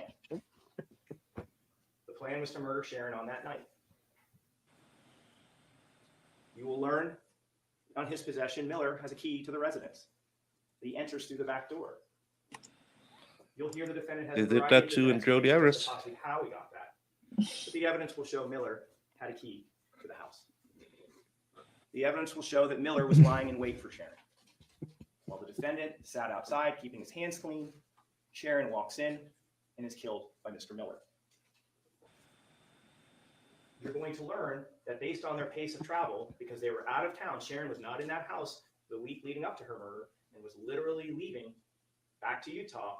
This was the only window of time. And you're going to hear that on the day of the murder, the defendant spends basically the entire day with Michael Miller, running errands, looking at jet skis, going to a bank that they didn't quite get to because it gets closed. There's all sorts of things that they do during the day hanging out. So there's just this couple-hour window of time. I'm not sure who that is. Final day. And you're going to learn that essentially the payment will be some portion of this $300,000. That's what the circumstantial evidence will indicate. Yeah, The payoff is better that. take the rest of the It's year only off. thing if Sharon is killed. But ultimately, you'll learn. You could have done all of this in this slide. Evidence will show the defendant has This one slide more is enough trick up his for sleeve. opening. Yeah, just a summary. That's all you need. The evidence will show that a name gives him a couple of things. The evidence show will paint him as a hero. Take eyes off him. The evidence will show that it will give him the entirety of the insurance money. So he doesn't have to share it. You have this human reality that is, you can't listen Eliminates all direct and remember witnesses things to after the 30 conspiracy. minutes. That's the reason why most schools only go for 45 minutes. Most classes is 45 There are things minutes. to It's look because out you for. can't concentrate for longer. As you listen to the evidence, pay close attention to the course of his demeanor. Please. In the course of the interviews. They are not the same. Pay close attention about the manner Exactly. in which the defendant describes and talks about his wife. Just gonna grab my tablet. My football team is playing. Things that he is doing. And it's not just in his interviews and in the walkthrough. Pay attention to the things he actually says on 911, because you will learn there are inconsistencies in his recollections. Pay close attention. He's not consistent. There are problems at every juncture, and we've only highlighted a few. We've got more. You'll hear those later. But at the end of the day, I don't when you listen care. to all the witnesses, I want to see evidence, and that's hear it. the law. Yeah. It will be very, very clear. And it is very, very, very hard to plan the perfect murder. And at the end of the day, the Okay, defendant's do you story have to? Doesn't add up. And Do at the you have conclusion to of this do trial, that? We will ask you to find that Oh. man guilty for conspiring with Mr. Miller to kill his wife, and then ultimately finding him guilty for that murder as well as the murder of Michael Miller when he double crosses. Thank you very much. Wait, God, he fine. finished. And I don't I even bet remember he. what he said. I don't even know what he said. Also, he lost a lot more hair during that time. I think you get to the point, just shave it off, mate. Do you know what I mean? Just shave your head off. Boop. Kind of. Go. Who's gonna I do mean, he's even aged. His hair has grown. The defendant, it's grown. Jesus. Yes, Farrell. Everything. Oh, lefty with the ball jokes. Here we go. Yeah, they're definitely gone grey here. Jesus. Break So time. we're taking a break because it was so long. Jeez, oh, Pete. That never happens. That never. They normally do both openings, then a break. No, not this. I wonder who's gonna do. I hope theirs isn't as long. I mean, I hope they just go up there, nail it in five minutes. Yes. And that, because as a juror, you'd be like, oh, happy days. Thank you very much, mate. Right. Appreciate that. Let's You get into know? it. Yeah, basically. Both of those guys are pretty good too, I think. So hopefully they're not boring. Yeah, no, I think they'll go straight up. Also, I like this judge as well from what I've seen from her. Oh yeah, she's pretty no nonsense. So we'll see how she does the whole trial though. Yeah, no, I agree. She could do really well, then botch it.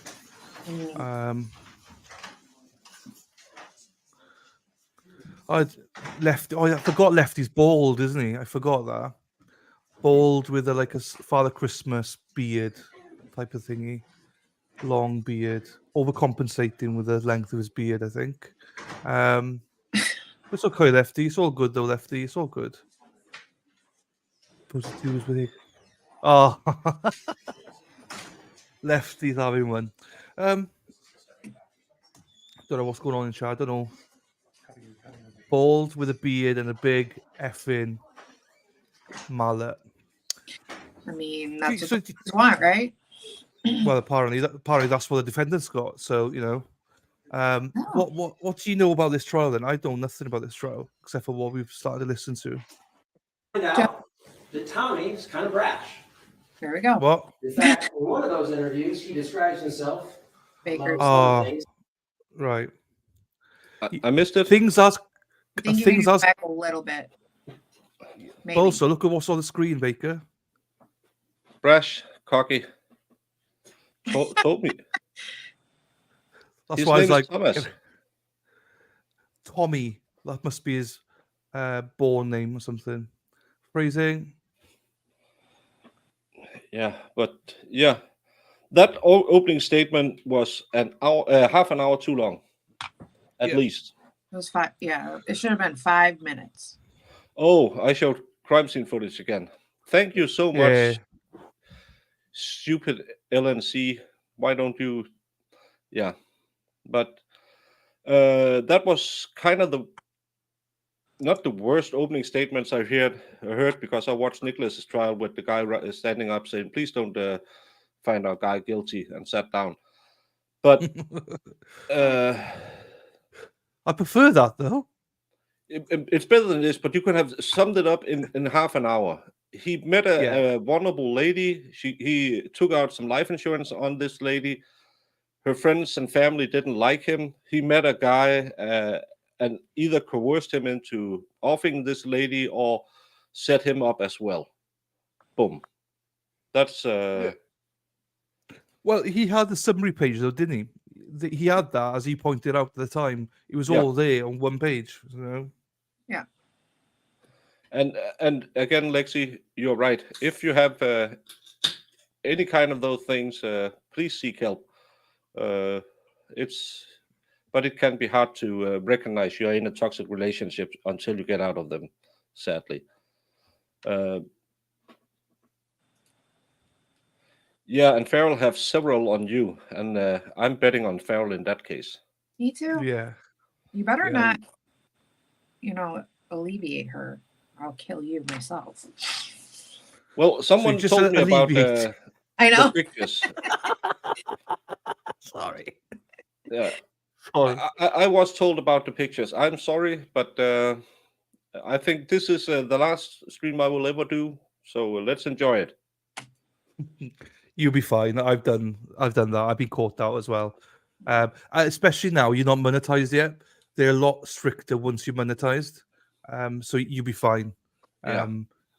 I think it's beneficial you doing it now. I watched another streamer, how he does it, and I thought it was interesting, is that he has a mod, like literally like a minute ahead watching it, and then they let him know when anything like that comes up. So he pulls it down. So I thought that was interesting. That's the only way you can get rid of it, really. So Yeah, but again, then I have to find a mod, and I just found Jamie, and then you stole her. So no, you can have her back. There's enough of her. So I've got out Jamie what I needed to. She squeezed it all out of me. So Jamie's fantastic. It's nice to just do it with someone. As we said, we'll try and do something, Baker, and obviously Mo and stuff like that. It's always good to have a bit of company, especially if you're maybe sitting here and it's kind of boring like this. It's nice to have someone else to talk about what they see, because I see it with my eyes and you see it with your mind. Yeah. And that's the beauty about all these cases. Each and every one of us, we have 46 people here right now, and each and every one of us see this a different way. And I like that people can go into chat and talk about what they see. But let's see where Tommy Randolph. Tommy. Why would you ever spell it like that? I don't know. Tommy, yeah. And you're going to learn, and you saw a little bit of it in those blurbs that Mr. Hamner picked Lefty, to show F you, off. that he uses colorful language. Here's what you learn. He uses that language. I know what phrasing I was using, guys. I know it was. Including People Sharon. don't know me yet, so it's a bit like Tommy is as Tommy is. That's the ABCs of Tommy. And when asked by law enforcement to describe his wife, who he loved deeply, he didn't just say, she's great, I love her, she's my wife. He said, she's fucking wonderful. Ooh, that's just the way he talks. And it's important to know that, because he talks that way the same to law enforcement as he does to his friends and his family and his wife in their own personal relationship. On May 8th of 2008, they were scheduled to have a date night. And despite the way the state would describe this as a very tumultuous relationship, you'll learn they had their ups and downs. But on that night, they had a nice night, at least at the beginning. See, Sharon and Tommy went to the Santa Fe casino. They had spent a lot of time there. In 2005, they opened a movie theater in the Santa Fe, and Tommy and Sharon liked to go to the movies. They also like to go out to eat. That evening, they went to a steakhouse called the Charcoal Room. It was Mother's Day around that weekend. So Sharon had been taken to the Santa Fe station to that special dinner to have steak and lobster. And they had a good time at dinner. We're going to learn that they originally intended to go to dinner and a movie. They love to go to the movies. In fact, in some of the crime scene photos, you'll see the enormous collection of DVDs. Back before we streamed everything on Netflix and Amazon, people actually had movies in their house, and they had hundreds of them. On that night, as they left dinner, maybe tomorrow, we're going to learn that they decided to change the plans. They wanted to go home early because they had had such a good time. And you'll see video evidence of them leaving the Santa Fe hand in hand, not fighting, not arguing, but having a good time and being affectionate with one another. What they didn't know and what they couldn't know is as they strolled hand in hand through that parking lot, what Mike Miller was doing. So who's Mike Miller?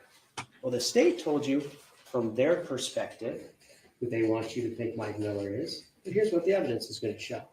That he had met Tommy Randolph. Law enforcement's actually going to tell you that they had met prior to February, way back in December of 2007. And they met when Tommy extended an act of kindness to Mike Miller. And they became friends. And from the state's perspective, they can describe that as weird.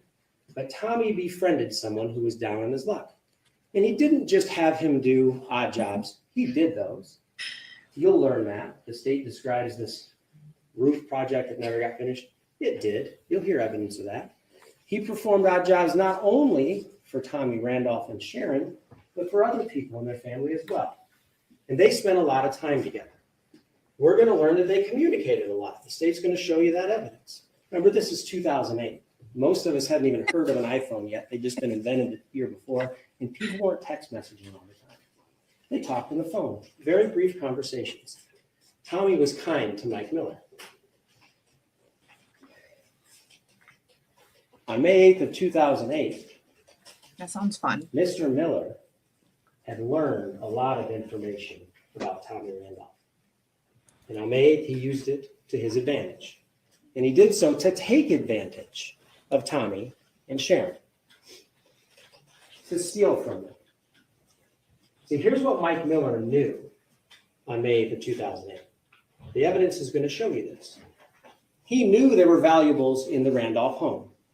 They had jewelry. You're going to see a lot of jewelry that belonged to Sharon Randolph. They had cash. We're going to hear evidence, and we're going to learn that on May 8th, Tommy had been to a bank and taken money out. He had a lot of cash, and he intended to deposit it into a different bank on that day. But he didn't make it to the bank before it closed. So he had that cash in the house that day. Exactly. And it was only going to be there that day. You're going to learn, we're going to see a lot of photographs, that there was prescription medication. Mr. Randolph has a number of physical ailments. You'll see evidence of it. You'll see him in the courtroom as he moves. You'll see him on the video as he moves. He has a lot of physical pain, and he was prescribed a number of medications. There's a lot of hatred Are today. necessary for his health, but to Michael Miller are valuable to sell on the street. We'll also learn that there were guns in that house, some that belonged to Tommy and some that belonged to Sharon. But we're going to learn that Michael Miller knew exactly where all of those valuables were kept, because he had been invited into that home. Mo was at the doctor's. And he knew on that evening that Tommy and Sharon would be out of the house. See, he was with Tommy when he was discussing his date night plans. He knew that they were going to go to dinner and a movie. He'd heard all about it. Tommy had dropped him off right before he went home to pick up Sharon. So that was Mike Miller's motive that night, to take what didn't belong to him. And the timing was it had to be that night, because he knows Tommy's late to pick up Sharon, and he knows they're going to be out for several hours at dinner and a movie. It doesn't take a rocket scientist to know he's got a stretch of time to get in the house. Sorry, that's known as a get what he rocket wants, surgeon. and get out. So Mike Miller's dropped off by Tommy. He makes his way back to the Randolph home, knowing they won't be home, and he gets inside. As I mentioned, Tommy and Sharon decided to come home early. They decided to skip the movie. And we're going to learn exactly why that was. See, in everybody's We personal need to know life, this one too. when they have a significant other, there are times when those people desire to be alone and intimate. And they probably talk in a way that you wouldn't talk in front of other people. We're going to hear evidence that night, Tommy and Sharon were going home to be alone, to be intimate together. And we're going to hear it described in the unique way that Tommy and Sharon talked. What they didn't know is what would happen when they got there. So they pulled into the driveway. This is a photograph. Oh, he has obviously taken transitions on after the his. homicides. There's crime scene tape That's up. cool. You can see the cars as I they're appreciate parked in the that. garage. Tommy's car on the left and Sharon's SUV on the right. You can see that in that garage, there's not a lot of extra space. So as Tommy desired to pull in, he had to, as many of us probably do, let Sharon out in the driveway. She walked inside. You can see that there wouldn't be room for Sharon to get out on the side if he hadn't done that. So he pulls in the garage. And then he walks inside the house. This is where That's a the good point. events happen that cause us to be in this courtroom, at least in part. What we're going to learn is that when Thomas Randolph opens the door, we're going to learn that it's after a few That's minutes. something. One of the things that we'll know at the conclusion of this trial is that Tommy Randolph loved rock and roll music. Saw pictures of him with long hair. Almost always had really long hair. Loved 70s rock music. Listened to it all the time. In fact, some of the Let's most go see memorable Swept. dates that Sharon and Tommy had were going to rock concerts. He pulled the car in and he listened to a song finish on the radio. And then he walked inside. As he opened the door, he sees Sharon lying at the end of that hallway. He calls out to her. At first, he thinks she's fallen, and he props the door open. As he walks inside, it dawns on him that she's actually hurt. She's not moving. And he sees something at the far end of the hallway. Sorry, Farrell. He's scared.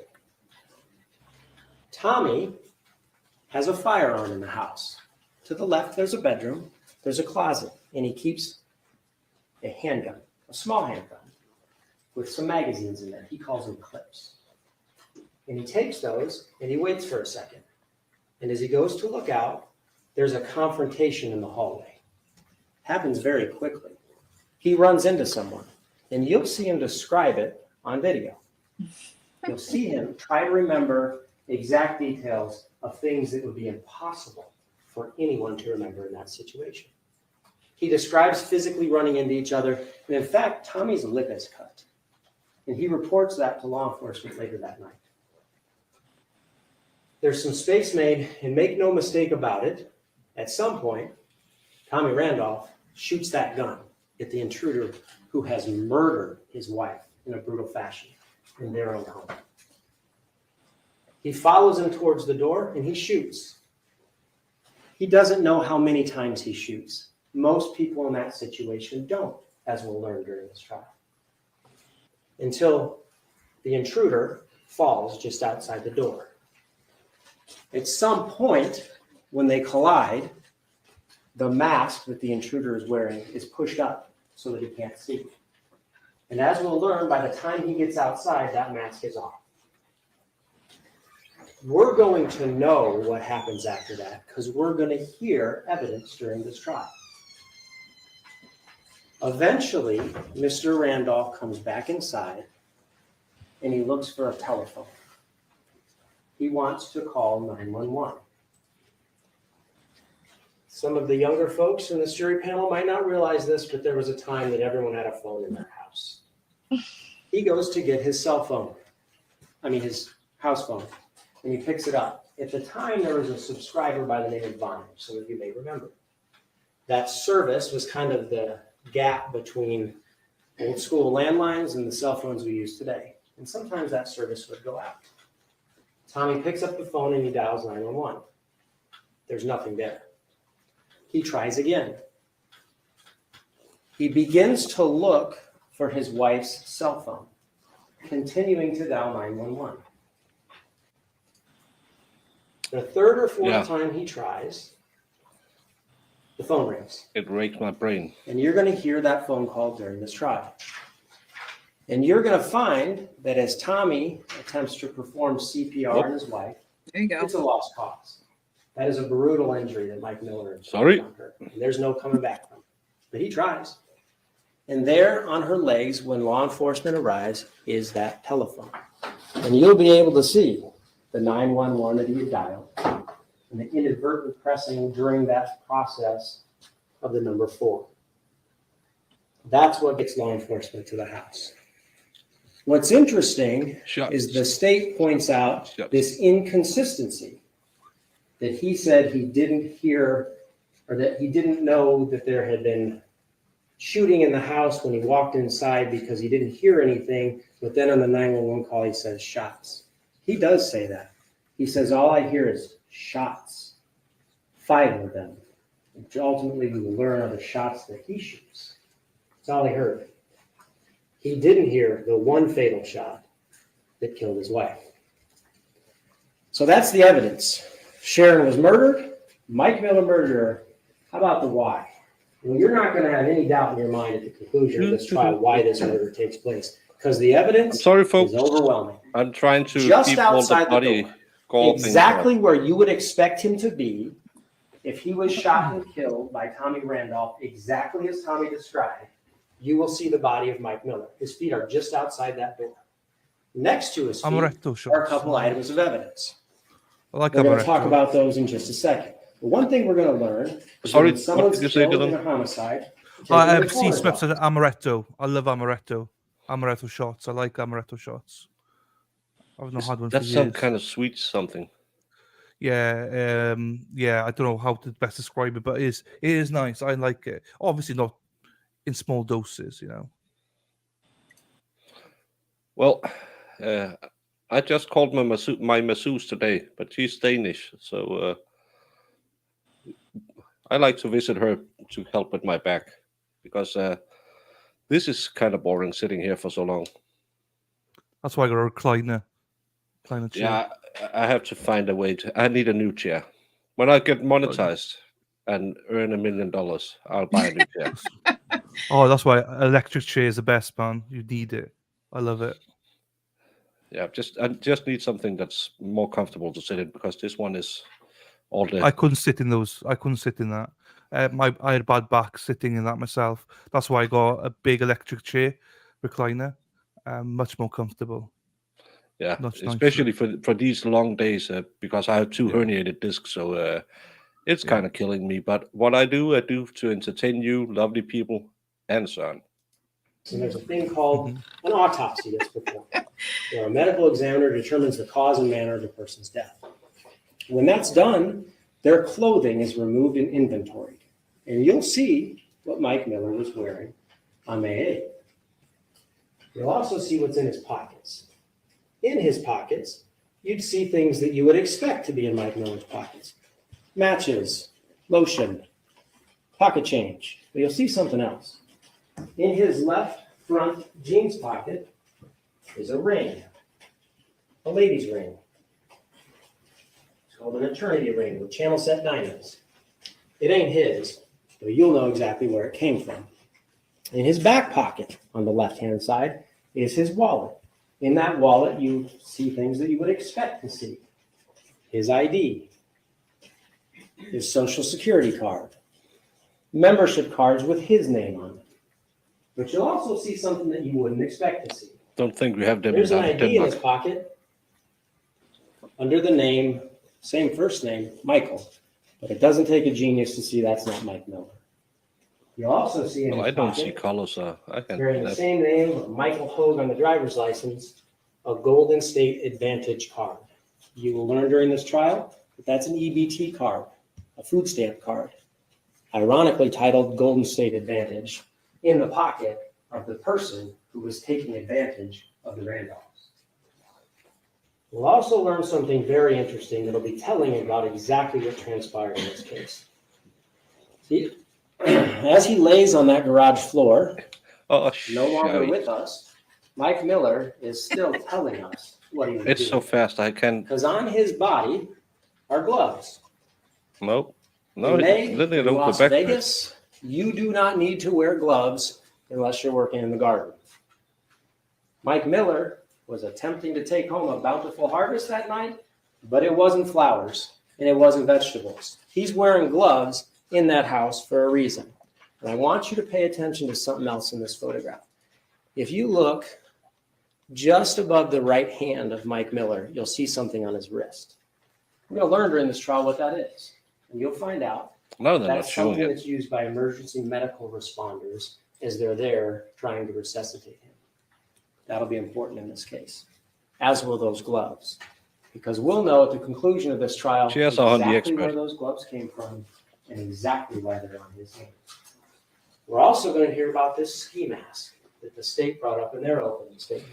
I just It's think gonna be those crucially gamer important chairs, in if you this have a case. little fluff, Not for the reasons that Mr. they can be Hammond- uncomfortable to sit in. This ski mask is an unusual one. First of all, there aren't a lot of ski masks in Las Vegas, but this one has something rather unique about it. Just It has eat an more exceptionally chicken and large get a little mouth cushion opening. in the booty. And when you booty see it area. in evidence during this trial, you'll see it's been sewn shut with something that resembles fishing line. That's going to be important because at the conclusion of this trial, we're going to know why Mike Miller had that, and we're going to know exactly what that mask was for. Now let's get back to this evidence I mentioned at his feet. There's 2 bags. Boom, boom, boom. One is like a plastic grocery style bag. The other is also made from plastic, but it almost appears like a black colored fabric. Those are both grocery bags from the biggest retail Don't mind store the in the feet world, in the bottom of the picture. Walmart. Oh, Walmart. Inside and around those grocery bags is the answer to the question of why Mike Miller was there. Because you'll see in those bags and strewn about them after he had fallen to the ground trying to escape, after killing Sharon Randolph, all of Sharon Randolph's jewelry stuffed into those bags and in and around them where they had fallen to the ground as he lay there dying. Inside those bags, law enforcement does a search and they pull out not a little bit, but a lot of it of jewelry. Lots of it. They spread it out and they photograph it. The state would have you believe during this trial that this is what the detectives refer to as cosmetic jewelry. You'll actually learn that some of that jewelry is quite valuable and that Mike Miller knew that. You'll be able to look at those photographs at the conclusion of this trial and you can determine for yourself. Please don't make what her that's any made out angrier of, at what me you than think she it's already worth, is. what you believe from your perspective about that jewelry. What you can't do, though, is actually look at it. Because law enforcement never impounded it, they never tested it, they never had it appraised. Because it didn't fit their perspective of the case. But there will be no doubt in your minds about who had those bags and who placed them there.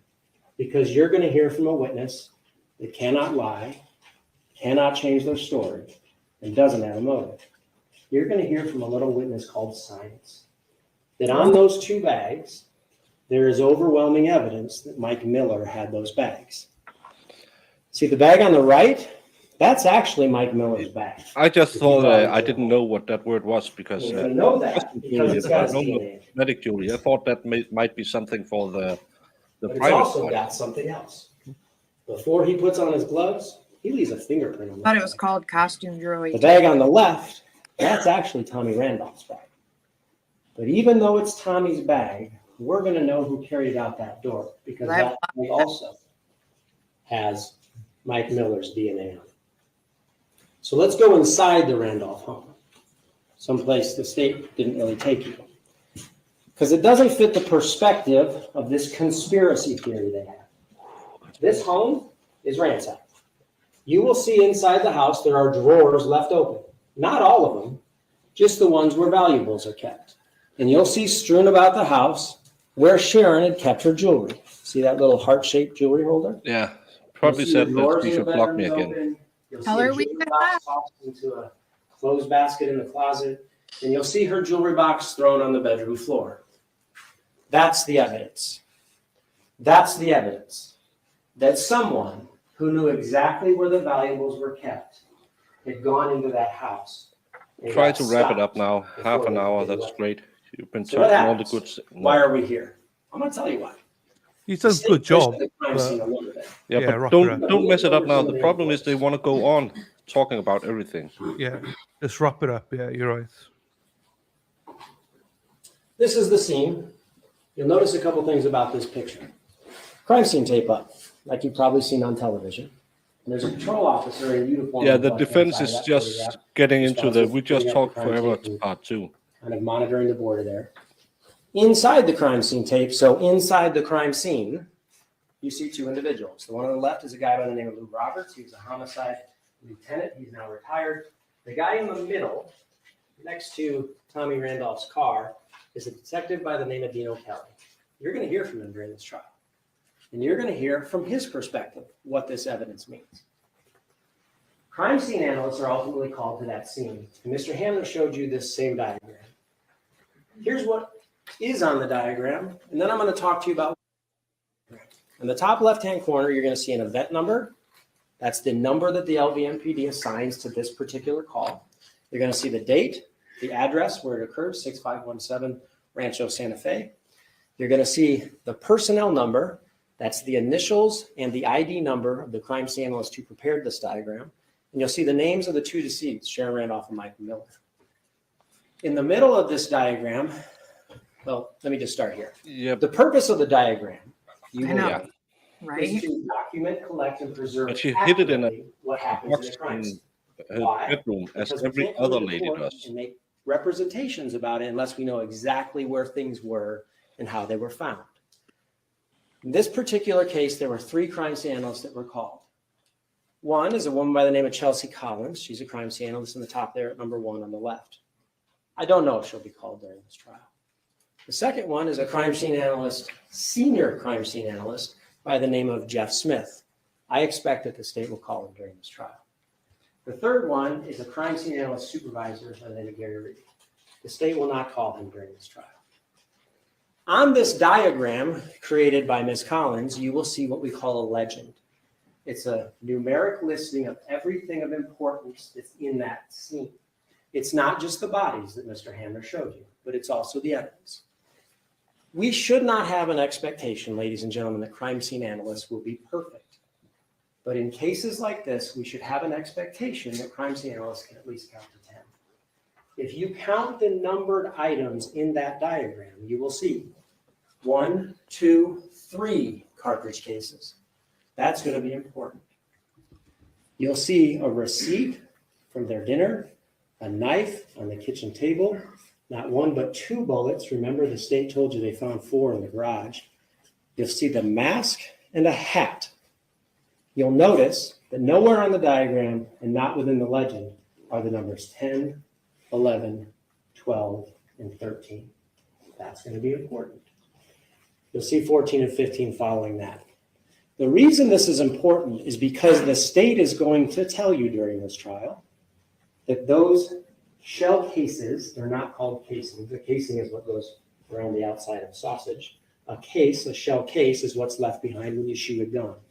And the state's going to use that critical piece of evidence to have you see the case from their perspective.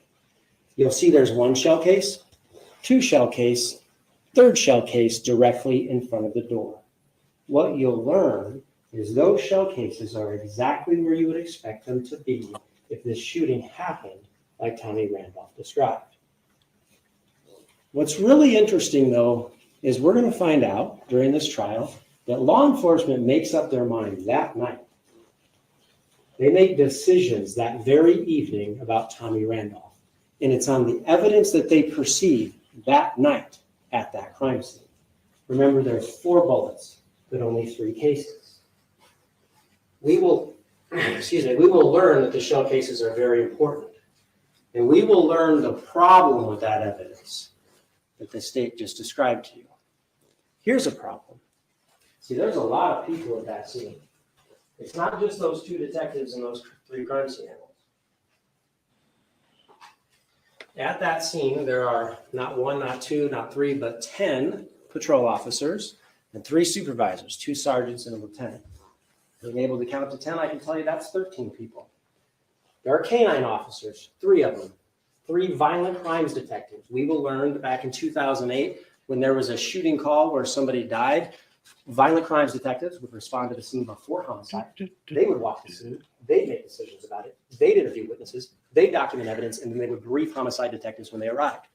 It wasn't just Dino Kelly. There were 4 homicide detectives: Ken Hardy, Cliff Mogg, Dan Long, Dino Kelly. I expect you will hear from 2 of them during this trial. There was also a sergeant on scene by the name of Rocky Albee. You will not hear from him because, like Gary Reed, may he rest in peace, he is no longer with us. And Lieutenant Lou Roberts, I mentioned a moment ago. It must be There were hard 3 crime scene doing a analysts on case the crime scene. 13 There were also years coroner's after, investigators. We'll hear evidence 15 about years that. after Mortuary it personnel, happened. and then those first responders, paramedics, who are directly in the middle of that crime scene, attempting to perform life-saving techniques. Right in that crime scene, 3 of them.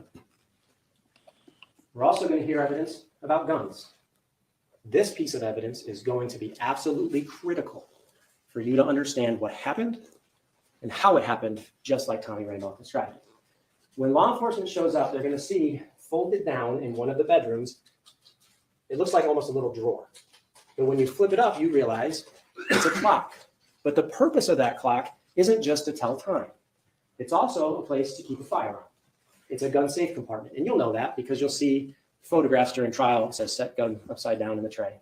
When law enforcement arrives, it's actually flipped down. It's open. When they flip it back up to take photos of it, you'll notice, it'll be easier to see in the actual photographs, but if you look on that wall directly around the clock, you're going to see a different color of paint. That's going to be important to you. Because you see, Mike Miller was aware that that room needed to be repainted because he was the handyman for the Randolphs. And he knew what was kept in that clock. That's going to be important for your consideration. Let's talk about guns. It's not just one. There's 3 guns recovered at the scene. One of them is going to be the gun Tommy used to save his own life and to take Mike Miller's. It's kind of an unusual gun. It's called a 9mm macro. That's the caliber of the gun, not the make and model.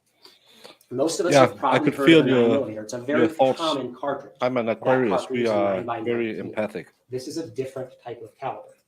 It's a slightly more, That joke well, alert. it's shorter, That joke it's a alert. little thicker, and it shoots a much lower velocity shot than a typical 9mm you may have heard of. This particular magazine holds 8 rounds with 1 in the chamber, meaning the capacity of that gun as fully loaded is 9 rounds.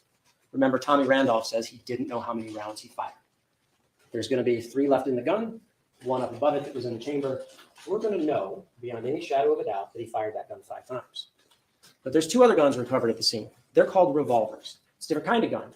Has kind of a wheel in it like you might have seen in the old cowboy movies. Yeah. Those guns are Cheers. documented on the crime Defense. scene diagram. And this is going to be really important at the conclusion of this trial. 14 and 15 are those 2 revolvers. 14 is discovered in the northeast bedroom office. You'll see it's right next to a trash can on top of some clothes on top of a suitcase. That's going to be really important for you during this trial, and here's why.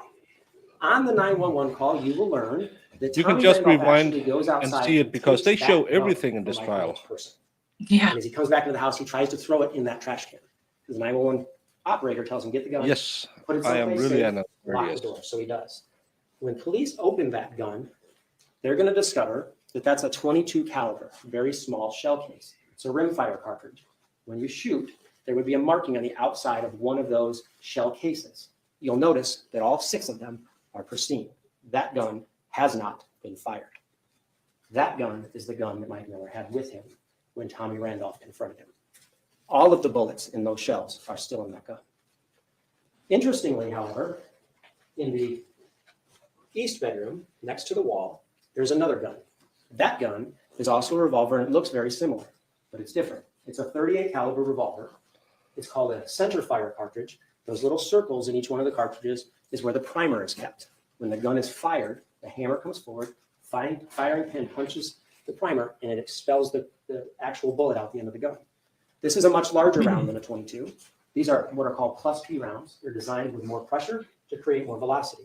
You'll notice at the 11 o'clock position, It's that easy. It's gun has been exactly fired. 4 weeks after That is Christmas. the gun that Mike Miller chose to kill Sharon Danish Randolph. Christmas. We have it That on is the the gun 24th. that came out of the clock on the wall.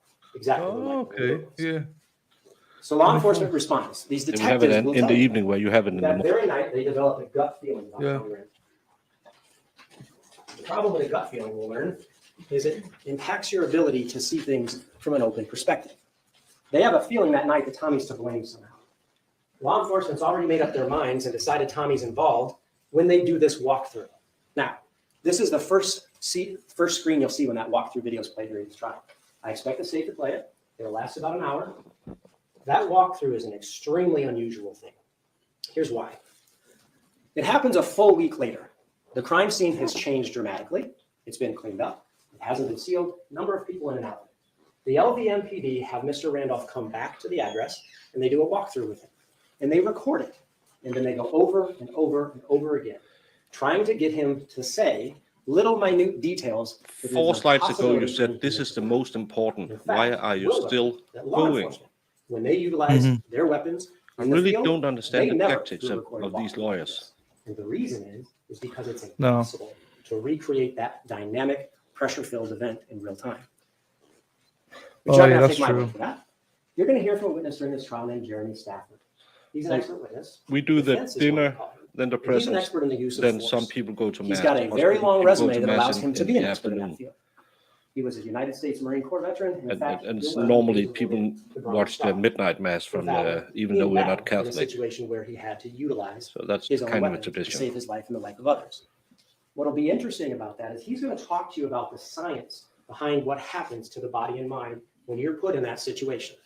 He'll give you great detail and cite scientific studies, but he's also going to be able to tell you that from his own perspective because he's lived through these events where it is impossible to recall every detail.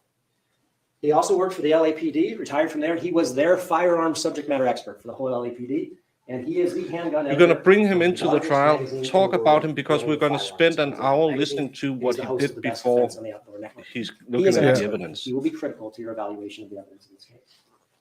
It's Tommy I Randolph really on that walkthrough video attempts to cooperate. the He jury answers all already of their hates questions, and he the attempts to recall defendant every in detail. most cases. And he spends hours at that scene. If you could with have law finished this enforcement in a full again week later. 30 minutes, they would think, well, Why is that important?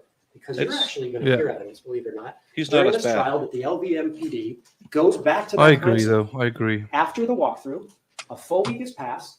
35 people are there that night. Many people are in and out. He's intervening changed week. already. A though. hazmat crew has actually come out and done a cleanup. You'll see the carpet cuts out where the blood had been prior. And they go in there and attempt to recreate a crime scene, having already made up their minds about what happened and attempting to use that as actual evidence. In fact, you'll see and you'll hear from another crime scene analyst by the name of Randy McPhail, who will go through painstakingly and put these little arrows on what he would describe as evidence in this shooting. It's going to be real important because that evidence is swabbed, it's impounded. This happened in 2008. They never tested it until 2023. And as you sit here today during this trial, they won't even be able to tell you that's blood, and they certainly can't tell you whose blood that is. But here's what they'll tell you. A week later, after the walkthrough, after detectives, Oh, no, he's going too far other now. people have been through that scene, Yeah, and this is the big problem because he had a great they're in the garage without a great bodies. story, he's doing and so if well. he had Doing stopped so with well. Rocky with Albee, all the sergeant who can't jewelries testify, and then guns, goes the into that guns, garage and he finds but I two don't additional understand why he would drop one gun Law he had enforcement fired in the and the room and state then have another attempt gun to tell you on during this him. trial from their perspective what all this evidence That's means. the icky But part there's for me actually going to be about the evidence that guns. we don't know how it got there, Yeah. when it got there, or how it has any relation to the shooting whatsoever. That's the problem with the physical evidence. in this No, case. he's been through 24, The 25 state also talked to you about a attorneys. timeline. And I tell you, that's one of the big problems in Tommy Randolph's case.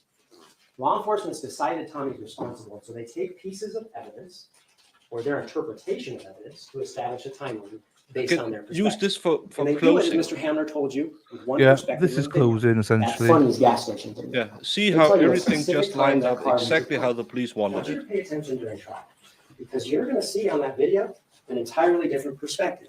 It tells you that their timeline is Maybe inaccurate. if They're going to give you you an have estimate of driving Scottish time, descendants with red hair, you're probably while not Scandinavian. including certain facts that you're going to have to know when you make this important consideration. They're going to talk to you about Mark Bartlett. His testimony is going to be critically important in this case, but not for the reasons Mr. Hamler told you. He's going to tell you things that are going to let you know beyond any shadow of a doubt that that timeline he mentioned is wrong. And that 911 call. They're going to talk to you about things on that 911 call and ignore others. A different perspective that's going to let you know beyond any shadow of a doubt that timeline is inaccurate. As Mr. Hamler says, there's a problem. There's a problem with the state's timeline, and it's the actual evidence that you're going to hear during this trial. I tell you, there's a problem. And he just looked with at the clock. the He relationship that knows Tommy he's had been with going Mike for an Miller. hour. There is.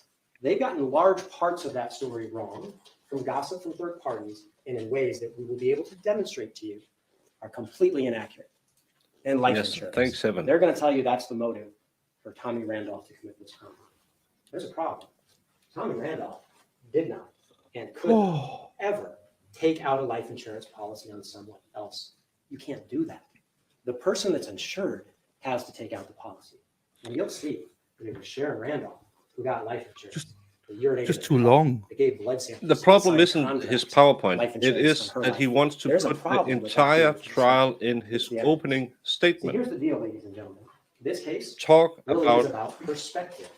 the police state didn't will call like witnesses and Zachariah will present Anderson. evidence to show you Police their picked perspective. their murderer That there in the is first 5 one minutes murderer and didn't in understand this and I trial. didn't look for anything And there are else. two victims. But The look, state would have you he believe stole the Mike jewelry. Miller is a victim, Look, here's the gun. along with Sharon Randolph. And The problem with that, ladies and and then get gentlemen, on with the is case. the actual evidence. And when you look at the case, when you've seen the evidence, when you heard the evidence, and you look at it from the perspective. Yeah, because we're sitting of in that our evidence, living room, you and will know all of there is you but who's one not on murderer. the screen, you can go His name's grab a Mike cup Miller. of coffee. And You there's can watch actually two victims. the football game. Mike Miller You can victimized Tommy Randolph. put He your entered his earbuds home, in, go out into took the his garden. possessions, The jury and is sitting his in life. uncomfortable chairs for Mike 2 hours Miller now, murdered Sharon Randolph. And he did it listening while he to was alive. nothing. And when you look at the evidence in this case, from the evidence perspective, you will know that Tommy Randolph is not guilty. Yeah. And that's why I say 30 minutes. Will be the conclusion of the opening statements in this case. I like Lexi, or at least she's from Wales. Yes, Your Honor, we call Colleen White. Yeah, this was the opening statements. I think the defense did a good job of cleaning up Yeah. up of the problems that the state found in their statement. It started to sway me back, like, okay, maybe this is sketchy. Yeah, I can see a strategy from the defense in this one. Mm-hmm. That this guy who he gave a break use his trust in him to do this, and how much can you really weigh that? Well, their family didn't like him and said he could be dangerous. Again, every relationship there will be a friend or a girlfriend saying, "I don't like your boyfriend. I don't like your girlfriend. They're toxic." Again, that's not really evidence. So yeah. Well, if you're from France and it's the Normandy area, that's Viking too, because we went down there too. Shout out for the Welsh part though. You got good blood, Lexi. Good blood. Yeah, there's some sheep in there. There's some sheep, yes.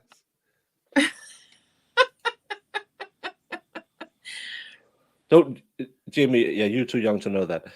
Don't you know what people are saying about the Welsh? What do they say? Well, it's no secret since the mines closed, the Welsh people really don't do anything else than farm sheep. Yeah, and some of them might be a bit close to their sheep. It's a cold place, and you need warm in the winter. Yeah, that's if you go to Britain, they would say stuff like that about the Welsh people. I would never say that they're sheep shaggers. Never. No. Yeah. Yes. So, but that's how. Yeah, that's kind of the thing you say about Welsh people in the UK, that they're sheep shaggers. It's kind of like New Zealanders. Yes. Yeah. I have to give it to the defense because they have transitions on their photo slideshows. Slides. So they were better. So yeah, and that's the problem, because you're gonna hear it from people who are cherry picked to tell you how bad he was. The state will only bring in people who said this was the devil incarnate. The defense can perhaps find someone to say, no, he was the most loving husband ever. He's just been really, really unlucky with ladies dying very soon on him. It happens. So again, we have to play the game fairly every time. And Dylan made a great video about until proven guilty, not proven innocent. And right now, I'm not sure he hired him. I don't see he was friends with a guy, and he might have taken advantage of him. The little thing with some stuff in it, I thought it looked kind of like something you would keep some drugs in, but maybe we'll hear about it. But just to say again, because we all know he's been convicted before, so we probably have a preconceived notion that he might be guilty. But let's try and keep an open mind and see where the evidence leads us. Yeah. Yep. Well, I don't have any preconceived ideas because I don't know anything about this case. So he's innocent. Yeah, until they prove he's guilty, he's innocent, and we have to do that. They have to show me something more than just a Dateline special, and Yeah, Netflix. Zero, Jack. Zero. Yeah, you just hold on to the the wool on the sheep. You don't need those gloves. You grab it. Yeah. Grab it. Jamie didn't know that. You're learning so much today. Yeah, Jamie. And this is the problem, because as we always talk about, as soon as you're put in the stand as a defendant, people automatically think you must be guilty, because the state wouldn't indict anyone who's innocent. But let's see when we're done with this. But this is the opening statement. That's always a good time to just put our toes in the water and feel, how do we feel about it? And right now, I can see where the defense is going. Yeah. Good. Kim, welcome. Hi, Kim. Hi, Kim. Again, yeah, you can bring in all of this, and this is going to be the interesting part because this was just opening statement. It's fairy tale land. This is what they chose to tell you. It's not evidence, but now they have to show us the evidence. Show us the money. Fire, BEYE.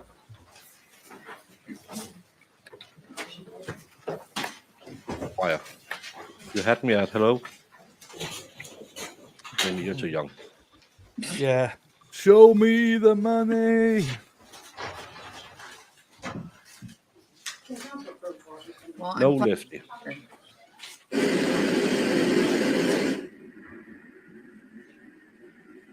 That's annoying. They got a whiteout. I'm just going to kill the sound because that's annoying to listen to. Yeah, and you can find something bad in everyone. You can find something bad in every relationship. There's been days where you told your husband or your girlfriend that you wish they would be yeeted off the planet faster than a rocket ship, because you can be in your throes of your emotions.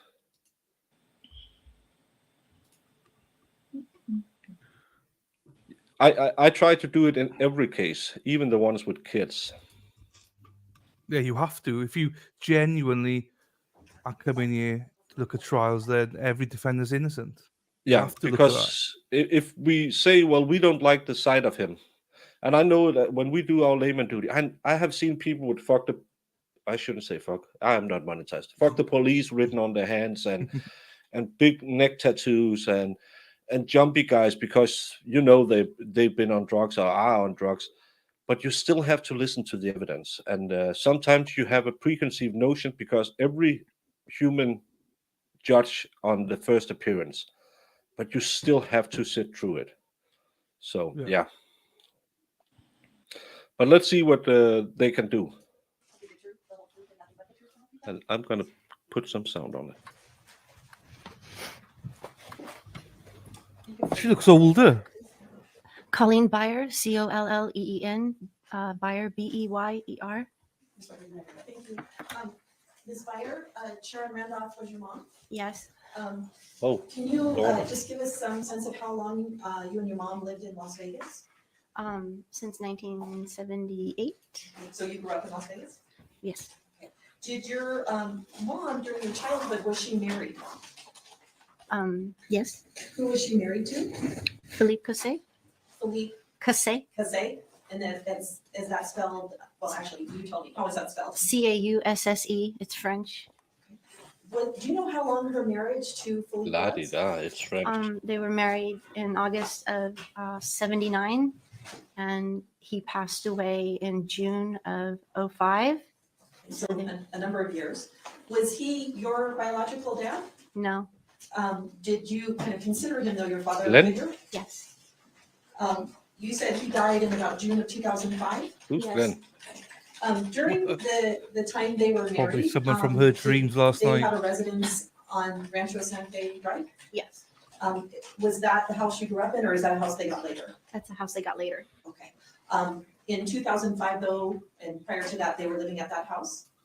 Yes. Okay. And after he died, did your mom stay in the house? Yes, she came back to the house when he died. Okay. And that house, did it belong to her sort of after his death? Yes. Are you aware of whether or not your mom inherited any money as a result of his death? 100,000 life insurance and possibly a 401k. Okay.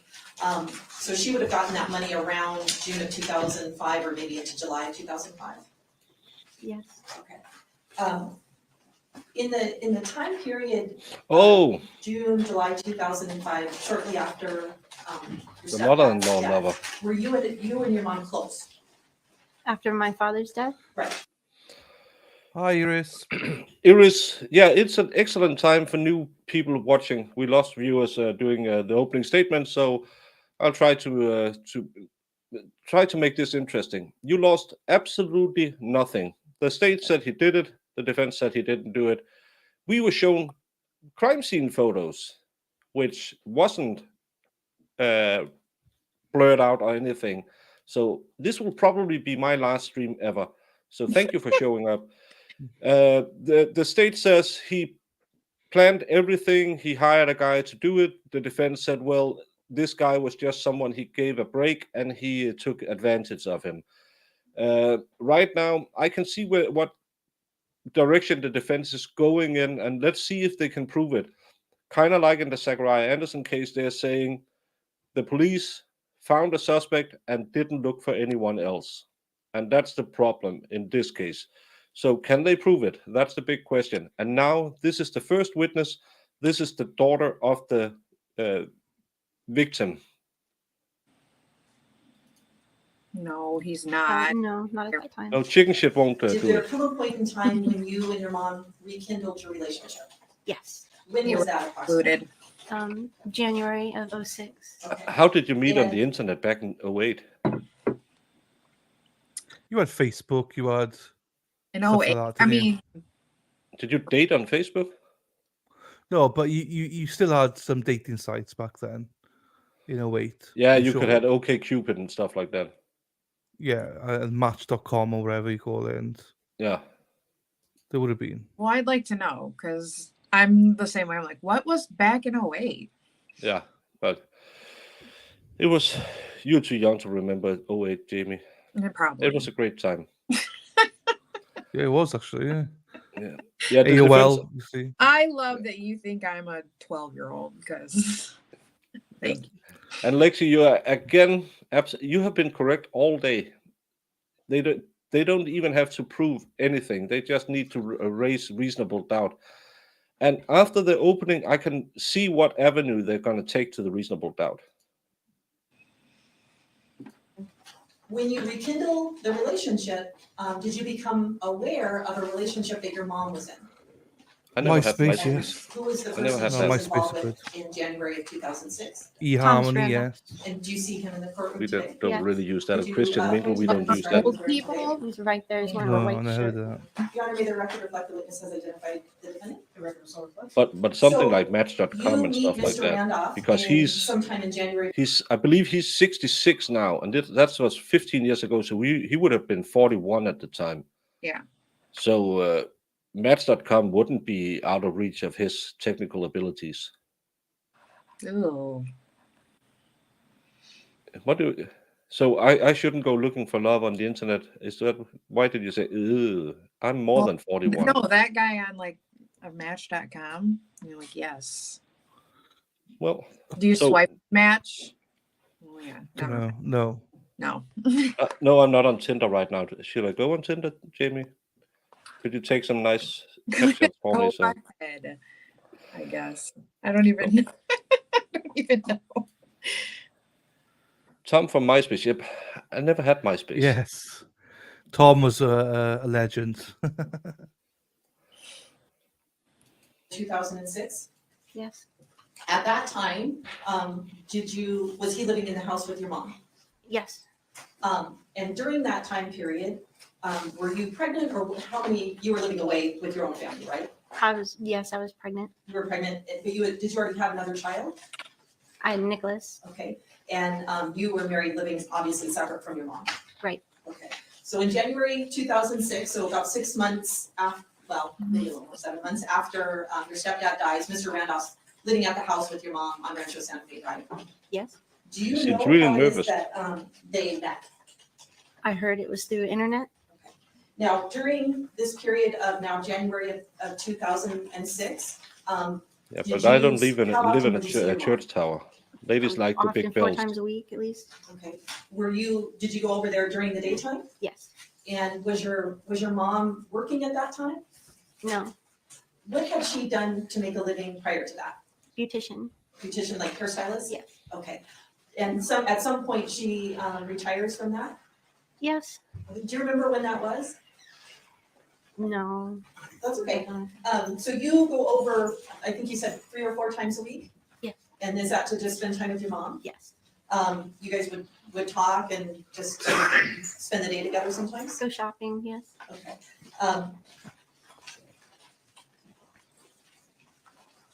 When your mom was first involved with Mr. Randolph, were you aware of any kind of activities they did? When I first met them, he had a boat and a motorcycle. Okay. I think they were using those. Do you remember if they went to concerts or heard music, went out to eat? Yes, they went to go see a local lounge band quite often. So they were out doing a lot of things. Yes. Do you remember them ever going on a cruise to Mexico? Kind of. I mean, I heard about it. I don't remember the date. Okay. Do you think that was early on in sort of the rekindling of the relationship with your mom, or what's your Yes. best estimate? Okay. Do you remember them putting in a pool at the residence? Yes. Do you remember when that was, or do you have any sense of that? I don't remember the date. Okay. When you were at visiting your mom during those days, was Mr. Randolph home at the time? Yes. Did he work, or was he retired, or what was your understanding? Retired. On those occasions, did you ever notice whether or not he had any physical disabilities? Sometimes he had back pains. Okay, but he had a boat and a motorcycle and those types of things? Yes. Did his physical state change over the time that you knew him? Seemed like he got worse. Okay, how about their social activities? Did it seem like were they going out to all these activities and boating and doing things at the end, or? It seemed to dwindle. Okay, maybe more at the beginning. Yeah, more in the beginning. When you were visiting them, do you remember Mr. Randolph ever bringing up the topic of life insurance? Yes. How frequently would he talk about life insurance? Oh, well, quite frequently. I mean, I don't know exactly how many times, but. Was this early on in the relationship? Yes. Before they're married? I don't know about that. Okay, but it was something that he brought up a lot? I think so, in my opinion. Okay. Something that he talked about maybe more than one time? Yes. More than 5 times? I don't know. Okay. Do you remember him talking about his and her earns? Yes. When was that? That was early on. When they're dating? Yeah. Okay. During this time period, which is about 2 years, right? From 06 to your mom dies in 08. During this 2-year period, were you aware that Mr. Randolph had another relationship? Yes. Did you actually talk to him about that relationship, and did he acknowledge it? Yes. Were you aware that there were times that he would leave your mom and go to this other person? Yes. How many times were you aware of that happening? I can't give an exact number, but I would say more than 5. Okay, and does that mean like, hey, I'm leaving for the weekend, or did he like pack up all of his stuff? I'm not sure about packing up all of his stuff, but he would be gone for quite some time, a couple weeks. Okay, and then he'd come back? Right.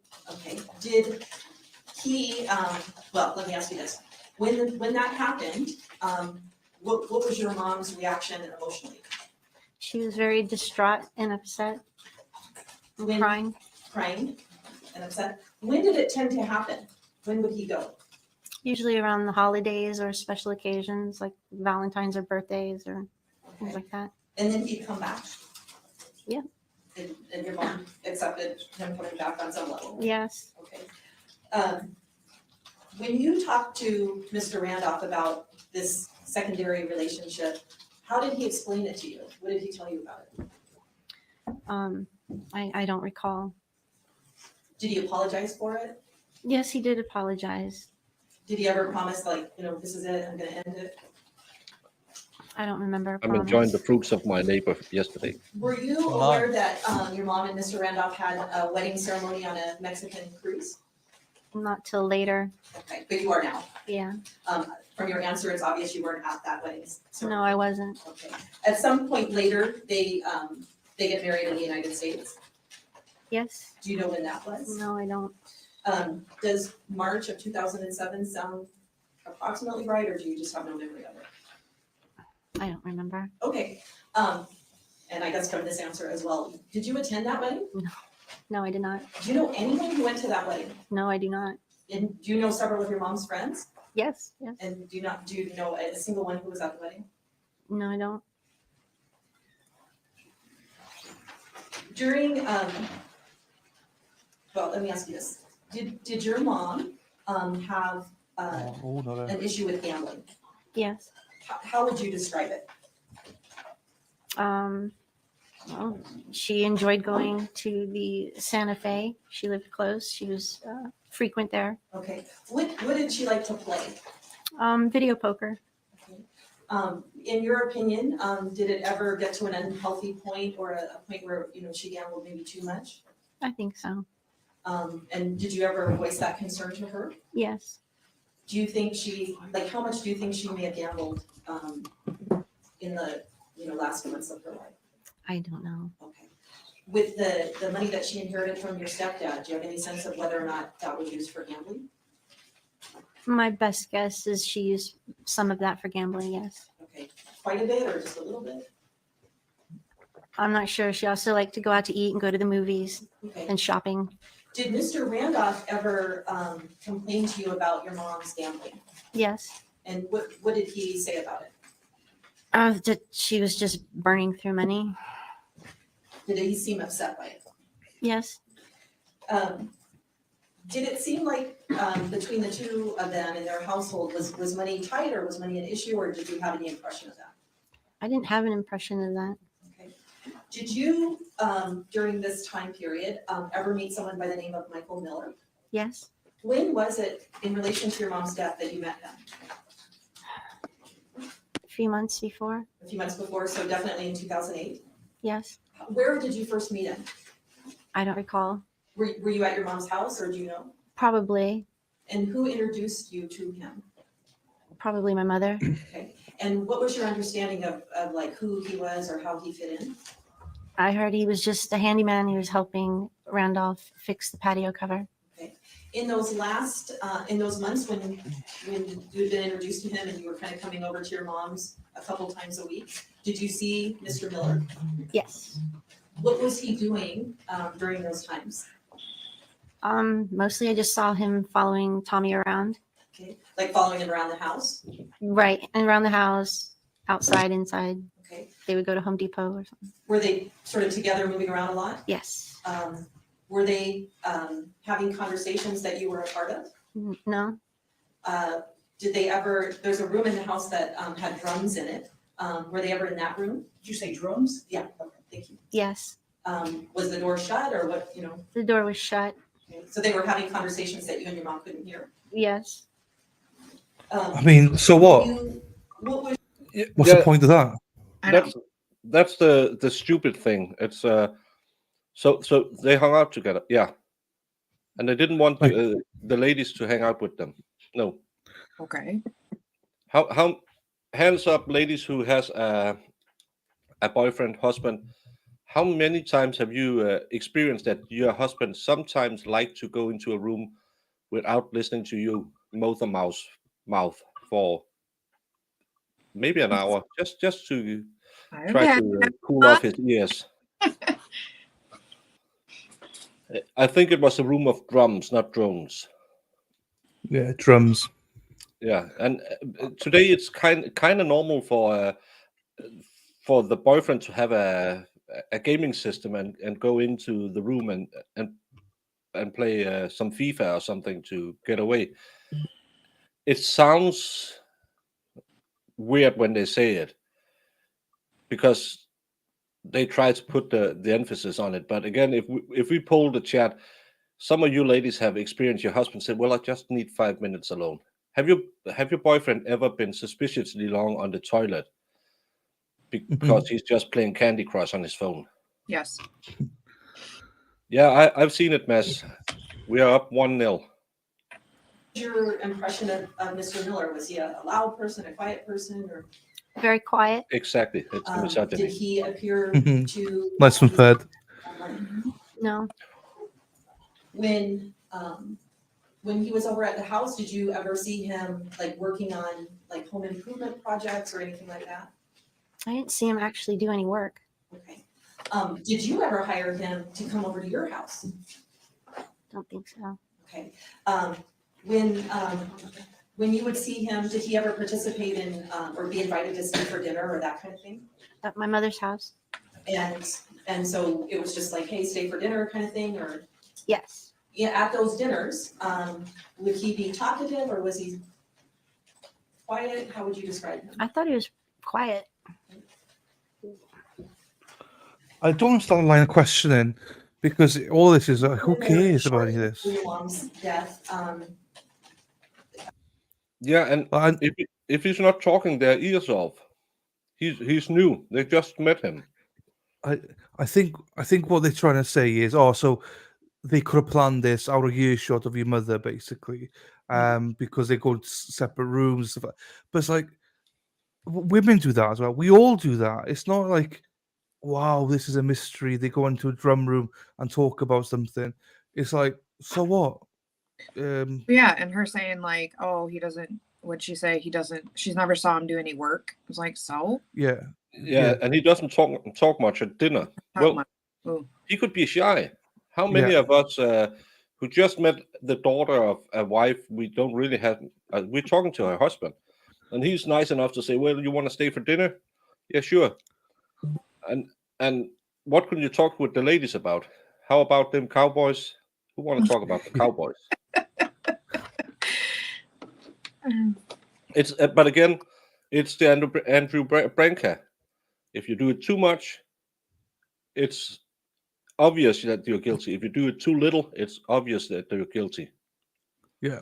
The other point that she made was about the gambling, your mother's gambling, and he wasn't happy with the gambling. Basically, they're trying to allude to in my opinion, trying to allude to the fact that he was gambling the money away. So before she lost it all, that's another motive for him to alleviate her. But that for me wouldn't stick. But I mean, they're just trying to put stuff out there now. I don't quite understand it. If I was in a relationship with a lady, or man, I'm not judgmental, and they were gambling a lot, I might say, well, you're kind of spending a lot of money on Candy Crush or whatever you're paying. You're playing on the lotto way more than you have the means for. Shouldn't you be thinking about it? Do you need some help? I don't know how it is in other countries, but in Denmark you can put in a limit that you can play for each day or each week or each month or something like that. I could say, well, do you like? Could we maybe set so you can't play for more than $50 a day or something like that? Just because gambling addiction is one of the worst addictions you can have. I have a friend, he keeps falling in. He goes in treatment. He's great for 3 months and then he wastes all his money again. It's worse than drugs. Yeah, I agree. Just for Iris as well. So Iris, I don't support them, but Iris knows. Exactly. Who wants to have an excessive gambling habit in the house? It could show that you love a person to say, well, Dak Prescott. Just for Iris. And that you have that you love them so much they shouldn't waste their life gambling. But again, too much, it's wrong. Too little, it's wrong. Because if she were gambling all her money and he didn't say anything, so he just wanted her to have a miserable life, wasting all her money. You can say it in the same way. Yeah. Well, you could. These hands made these cakes yesterday. They are great the second day.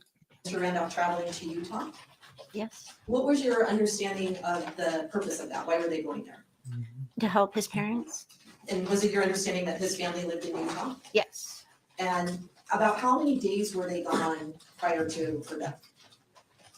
I don't remember the exact number. A week? Okay. Do you remember them heading back to Las Vegas? Yes. And what was your understanding of their travel plans? That they were going to come back to Vegas and just stay for a couple of days and then head back to Utah on Friday. Okay, so they were going to come down, stay for a day or two, and then head back up to Utah? Correct. Did that make sense to you? No. Why not? Because it's an extremely long drive, and Randolph always complained how it hurt his back to do the trip, and it just didn't make sense to just stay for 2 days and then leave again when that Sunday was Mother's Day, and I thought she was going to stay and spend it with me. So when they're when they're heading back from Utah and coming to Las Vegas, are you contacted by Mr. Randolph? Yes. Did he call you? Yes. What was his purpose in calling you? He wanted to have dinner with the kids and my mom when they got back. They want to have dinner together. Had he ever called you before to arrange a dinner with your mom, the kids, that kind of thing? No. This is the one and only time that happened? And did you go out to dinner? Yes. And is it the next night that your mom is killed? I think so. Okay. So you guys all go to dinner, and then this is part of the plan to be back for a couple days and then leave? Yes. Okay. So you go to, where did you go to dinner on that night if you were in the course? Santa Fe, I think. Okay. Somewhere close by? Yeah. On May the 8th, did you go over to your mom's house during the day? Yes. And was it just to visit or why were you there? I visited with her for a little bit, and then she was gonna watch the baby for me so I could do a few errands. Okay. So, and we talked about you being pregnant in 2006. So at this point in May of 08, you have 2 children, right? Right. And how old are they in May of 08?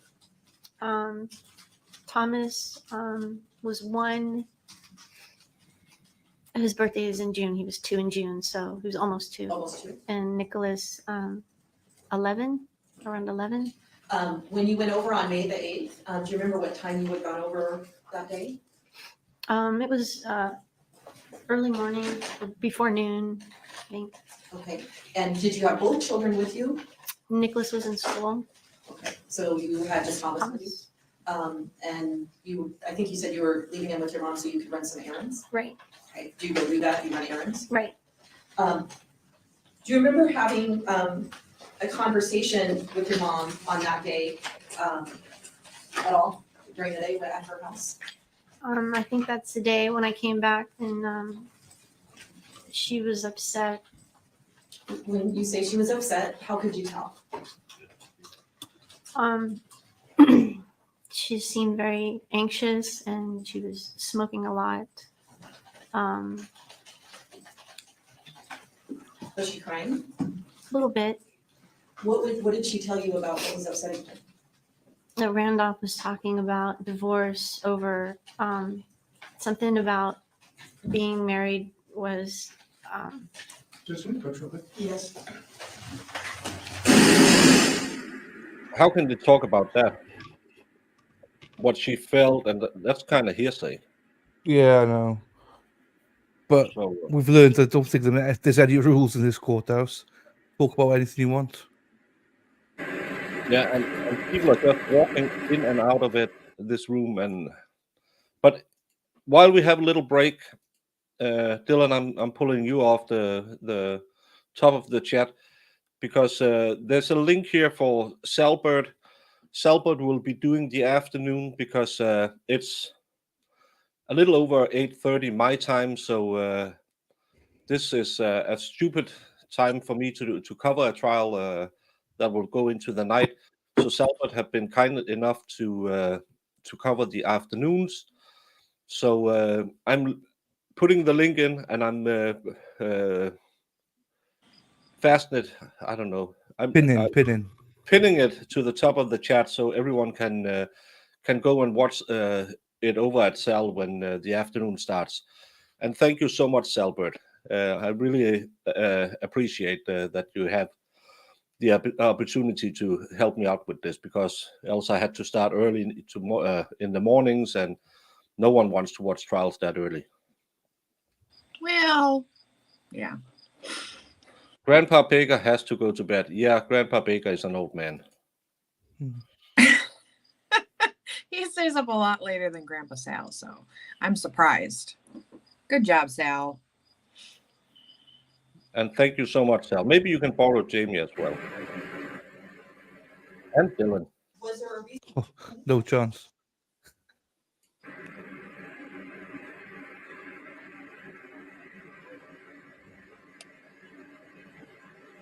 I don't understand why they put the white noise. I do understand it, but it's so annoying. We're not going to hear anything. Just mute the mic. Yeah. It's not rocket science. Have you watched trials? They don't do anything the right way. No, Not what she I said know. yet, but like when you had this conversation with your mom on May the 8th, was it in the morning or was it in the afternoon? Afternoon, Okay. early afternoon, Thanks, And did Albert, it take not place today. inside the house or outside the house? outside by the pool. And to your I'm sorry, knowledge, did you say outside by the pool? Yes. to your knowledge, was Mr. Randolph home at the time? Yes, I assume he was sleeping in the bedroom. Was there a reason why the conversation took place outside? No, You were just out there? right. Okay. You mentioned that your mom was smoking. Was it a normal amount or was it different in this way? Super fast. Was that She smoked outside, so that's probably why we were outside. She didn't smoke in the house. Okay. The super fast, was that normal or is that an unusual habit for her at this point? Unusual. In your relationship with your mother, when you would see her historically smoke super fast, when did that occur, that behavior? I think that's one of the few times I've seen her. My mom wasn't a huge smoker. Sometimes she would only smoke half. Did you perceive her to be upset? Yes, Did you perceive her to be under stress? yes, Could you, when she was talking, hear stress in her voice? yes. You said she was crying. Did you see like tears in her eyes or what did you see? It looked like she was crying. Her eyes were red. Okay. How was the rest of her body? Was she relaxed or was she tensed up or what was happening with her? Oh. Well, she wouldn't sit down. Was she pacing? I guess a little bit. Okay. While she was talking. Okay. And what did she tell you? What is was this? going on? Yes. Oh, what you use? Oh. But Jesus. again, how can she tell? Yeah, she can say that she's pacing around and she's smoking a lot. But she like gave her that answer, you know what I mean? She's like, Yeah. was she pacing? Well, yeah, kinda. Well, Yeah, it's really leading. yeah, What did very. she tell you was going on? Oh, she mentioned that Tommy felt he wasn't getting enough on his taxes by being married, and it was hurting his medication, his prescription, Medicare or something. So That something about being married was costing him on taxes. Yes, Was there mention of divorce? I think so. Did you give an interview to the police way back in 2008 Probably in bed. about what happened with your mom and Tommy? Yes. With looking at that, I mean, it's been 15 years, hope you I refresh get your up around recollections. midnight What was your said? time. You do. No. Because you always send me that like Do you minute. remember exactly what she told you? Do it. About you mean outside? Yeah.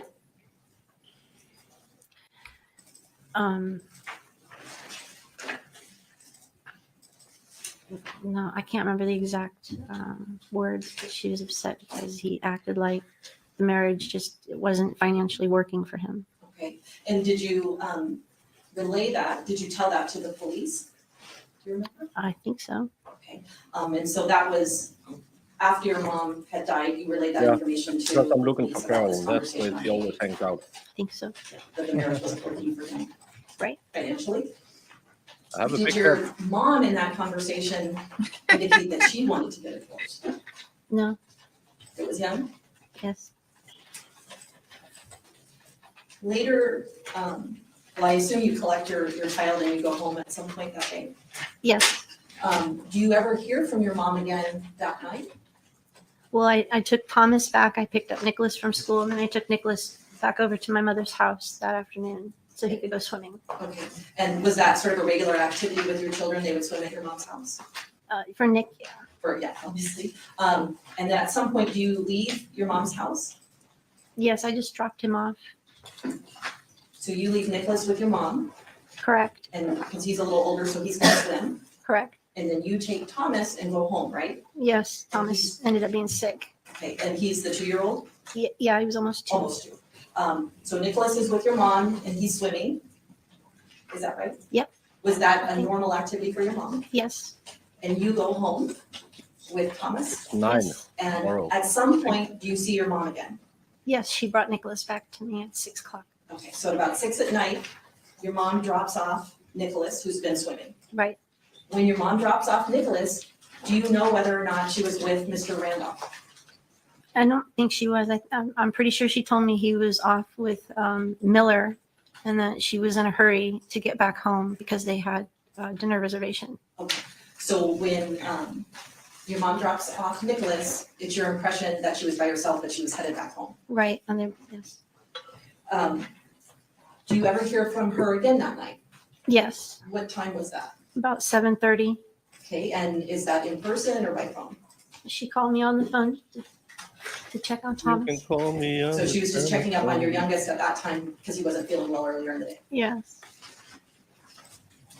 How is it that you learn of your mom's death? Friday morning, a friend of mine named Tony called me and said she was watching the news, and there was a shooting on Rancho Santa Fe, and she knew that was my mother's street. After you learned that, did you make a phone call? Yes, And just like I can clear up, when she said Friday morning, what is the date on Friday? The midnight? midnight. So after you talk to your mom's friend, do you make a phone call? Yes, Who do you call? I tried to call my mom again. I've been trying to call her all morning. Did you reach her? No. Who did you talk to? I think I called Randolph next. And did you have a conversation with him? Yes. What did you say? He said, "What did you do to my mother?" What did he say? He said, "Michael shot and killed your mother." And then he just hung up on me. Well,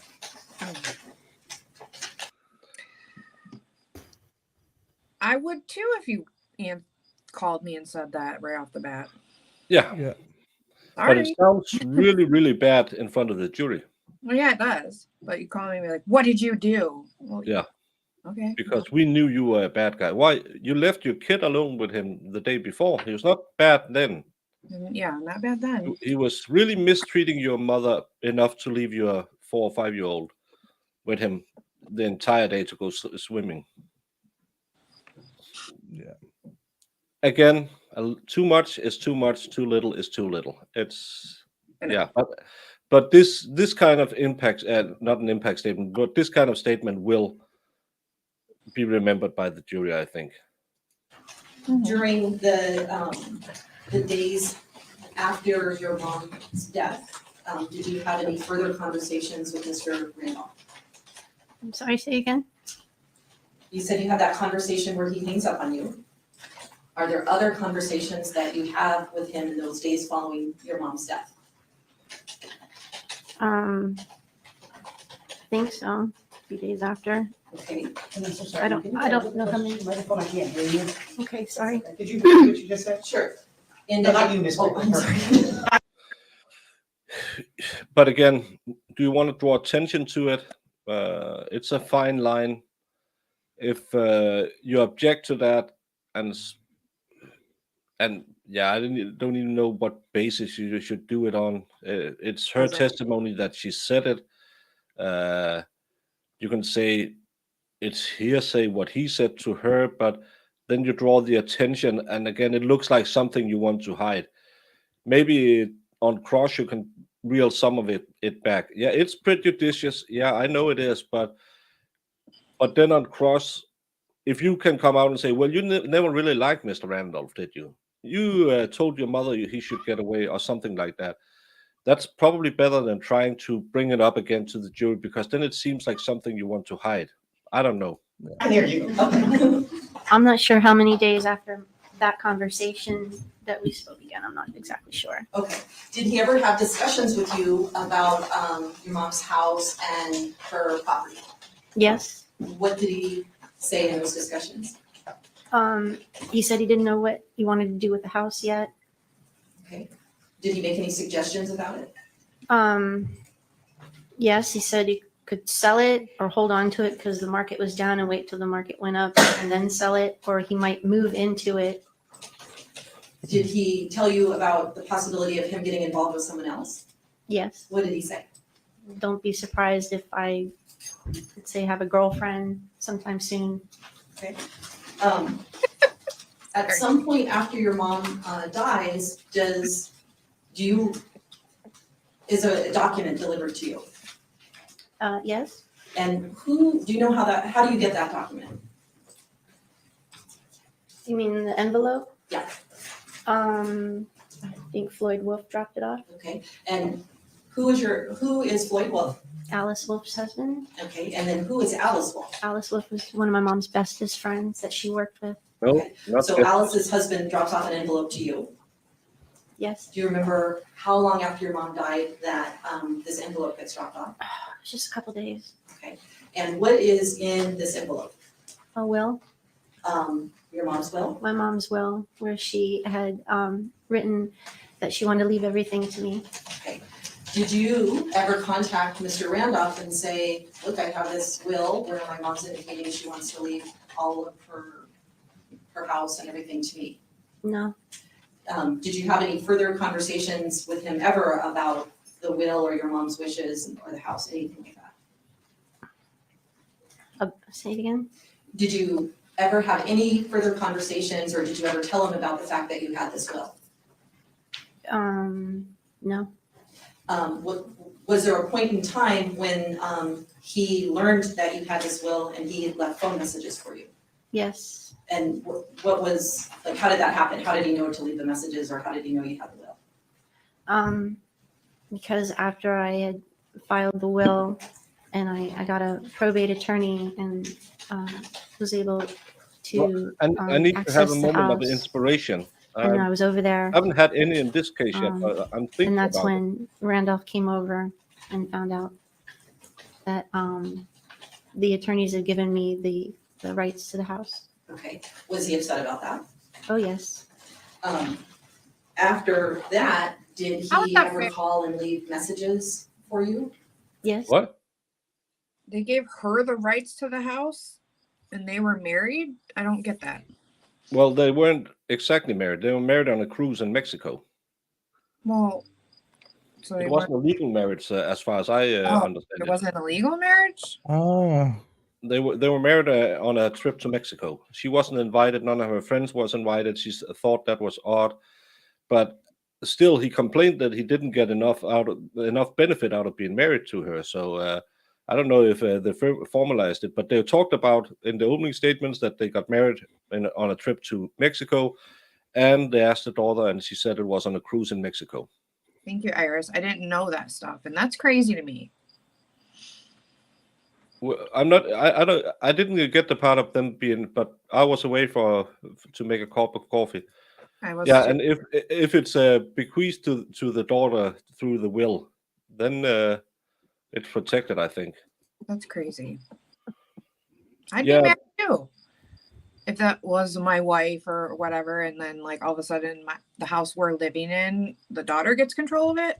I don't know. But Anyways, we have the same thing in the Curry Richard case, where his part of the house was signed into the trust.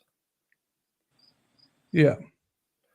that shit's nuts. Okay, I believe because Mads is my legal expert, because he's near Copenhagen, they're smarter over there, and HT is also saying they got married in Vegas. So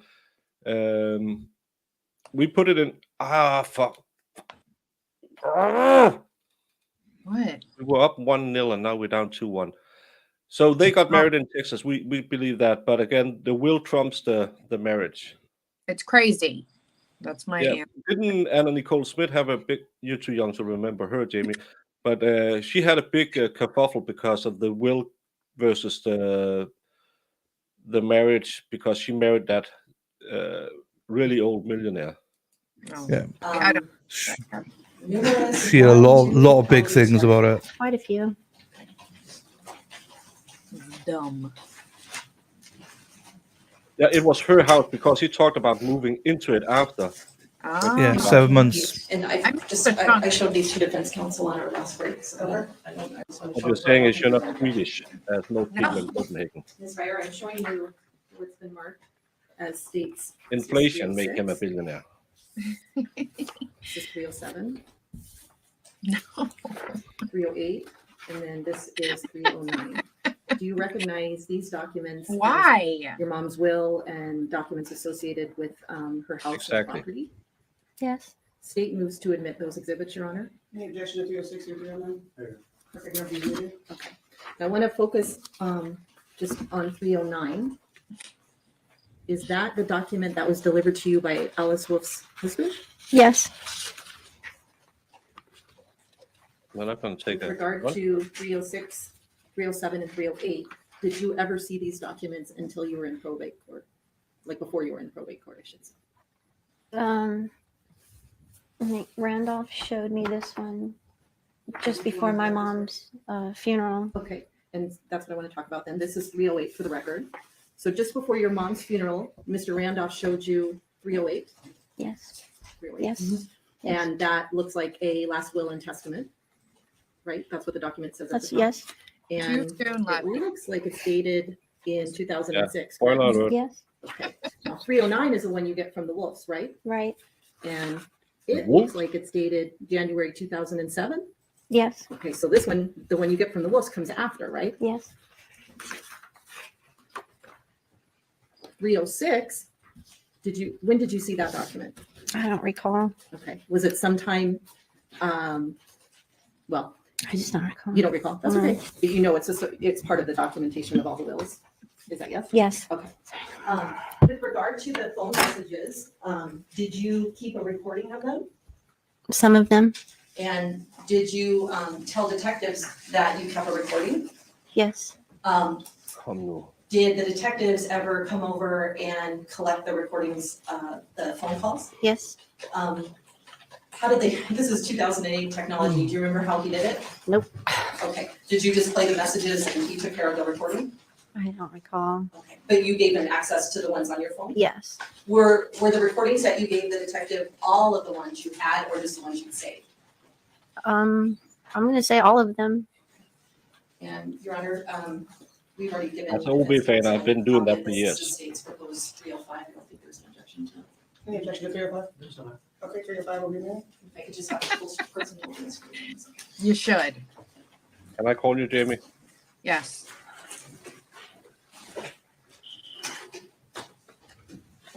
Exactly. The state, Your Honor, would move to admit 305 and publish? 305 may make Okay, thank you.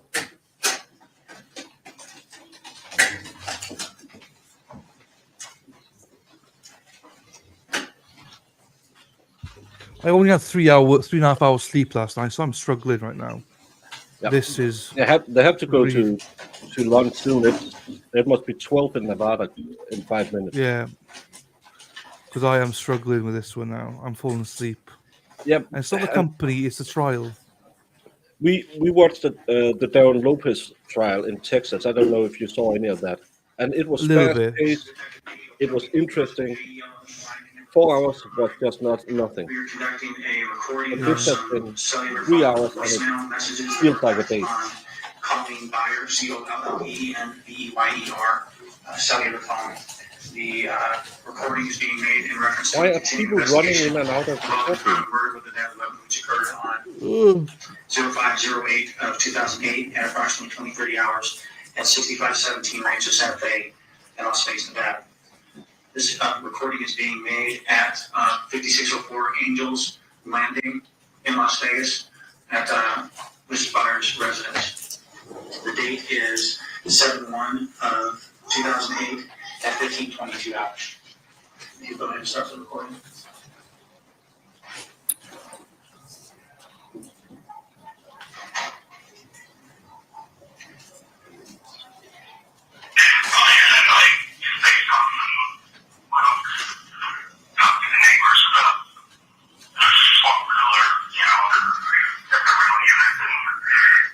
Can't hear it. I think it's a truck. Iris, can you translate?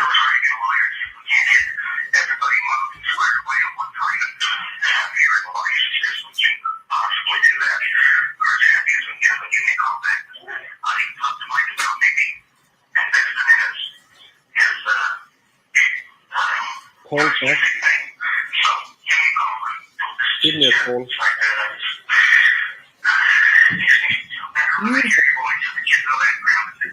Grandma.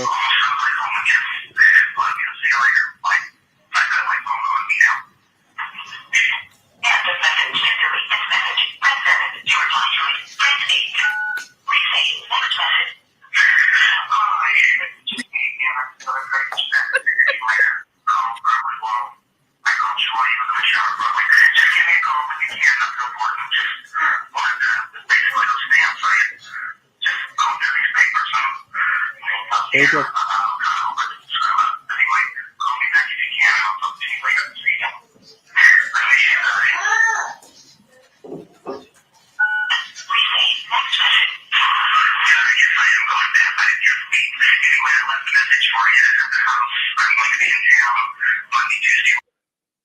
Hi, Pixie. Sorry you came around for this. I don't know whatever this is. This is the third message I can't understand. More than every 15th word. He said, fuck it sometime, something about papers, something about grandma. It's. Why didn't you? Hi, Pixie. Why can't you clean up the sound? The trial I was doing is exactly the same. It was awful. It was awful. Yeah. Austin Ford. Yeah, because the microphones had all the gain on it, so it's just blowing up the sound. Yeah. Yeah, this is worse than back ASMR, because then I can just turn it down as long as. But this is evidence. This is what the jury is hearing. I really hope it's clearer in court.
I'm sorry. Is she never answering his calls? Because this is all text message, speech messages, and he seems like he really want to talk about what happening and what. It doesn't seem like he hate her or yells at her or uses profanity. It just seems like he really wants to talk about what's going on. I don't know what's the other thing, but he seems normal. Yeah. Okay, what is this? And Farrell, yeah, we're starting to do 8:39 a.m. because then Salbert can sleep in a bit because he lives in a part of the world that has a crazy clock.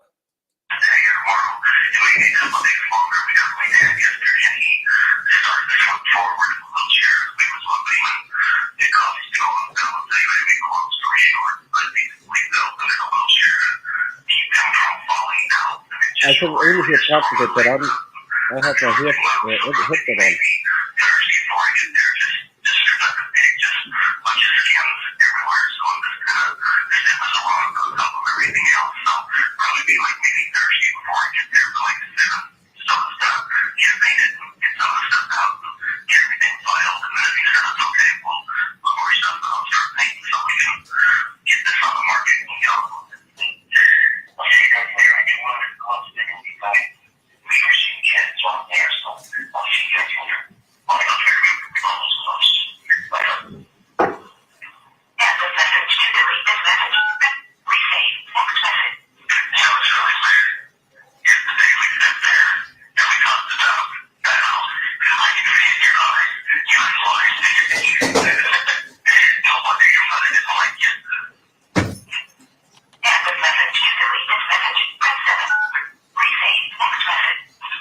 Yeah, this is just stupid.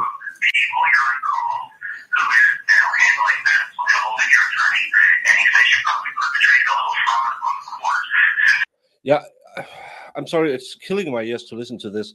Why do you record directly out of your laptop's tinny computer? Something that's been hidden on a cell phone's voicemail. It's bad sound played to worse sound. And yeah, if she had a probate attorney to take care of any civil suits, yes, she's probably been told not to talk to him. But again, he's not yelling at her, saying, "Pick up the phone, you bitch. Please, you have to do this. You owe me money. You're gonna give me the house. You're gonna steal something from me." What I can gather from all of this is, I need to talk to you. I have to talk to you about what's going on. I want to talk to you, but again, I can make out a few words, but again, I have the direct feed from the tubes right into my ears, and it could be that because the program I'm using is balancing everything, so it could be I have a louder signal than you have, but it hurts my brain, and they keep going, but it looks like they're gonna be talking soon because all of this is really bad. I'm just gonna jump over because we can't hear anything. Yeah.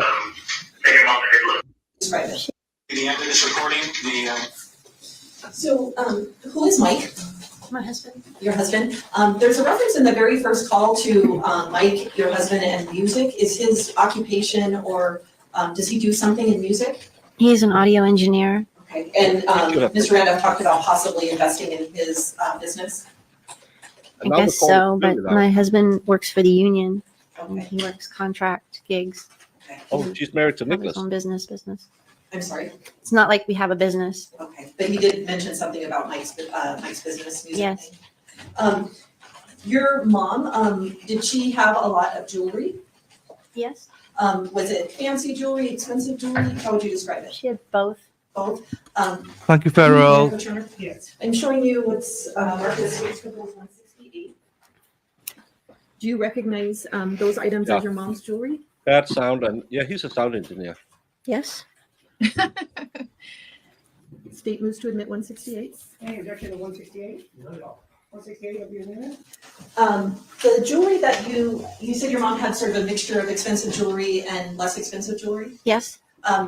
Is it like 50-50 or what pieces did she have that you would describe as expensive? She had a golden locket that had some pearls and turquoise on the front, and when you opened the locket, it had 4 photos of my grandfather, my grandmother, and my 2 uncles. Okay. Any other particularly expensive? Baker, I'm going to jump off. Yeah, thank you so much bracelet. for stopping by. You've been going for since 2 in the afternoon, so It's fine. I'm going back to my street's movement. There might be a verdict, so I'm going to jump off onto that one. But thanks for having me, Baker. Always, nice to always. see Jamie. Thank you, everybody. Take care, everybody. See you later. How the hell do we get out? everyone, go subscribe to the Ultimate Corner with Dylan. You'll probably see some of us doing stuff together again. But he's such a great guy. He's so cool and down to earth. Is there a Jamie is verdict? not, Jamie is not confirming, and she spent a lot Oh, of yeah. time with him. Yeah, Yeah. Jamie, there's was- V. No, and I was gonna ask, did he say there was a verdict? He said there was movement in his trial. Well, I'm curious what the verdict is for sure. You can jump over there and watch it if you want, because this is hopefully finishing soon. I'm just looking. Yeah. A chain with a large gold puffy heart. Puffy heart? Yes. Okay. A gold watch that was solid gold watch, antique. Anything else? Earrings. And then would the sort of the rest of it be just, just regular jewelry? Costume jewelry like a Christmas bracelet Sure. or a watch just to wear to work. And in this, I'll go back if I could, Your Honor. I'm going to show you 168, which is laying out all the pieces of jewelry. Do you see? Oh, it's a jury question. How could it take that long when the medical examiner said she couldn't determine if it was unaliving by yourself or by someone else? I know. Sorry. And they've already I watched. recognize this looks like the gold watch, the gold bangle. Real And maybe earrings. Dylan but comes back.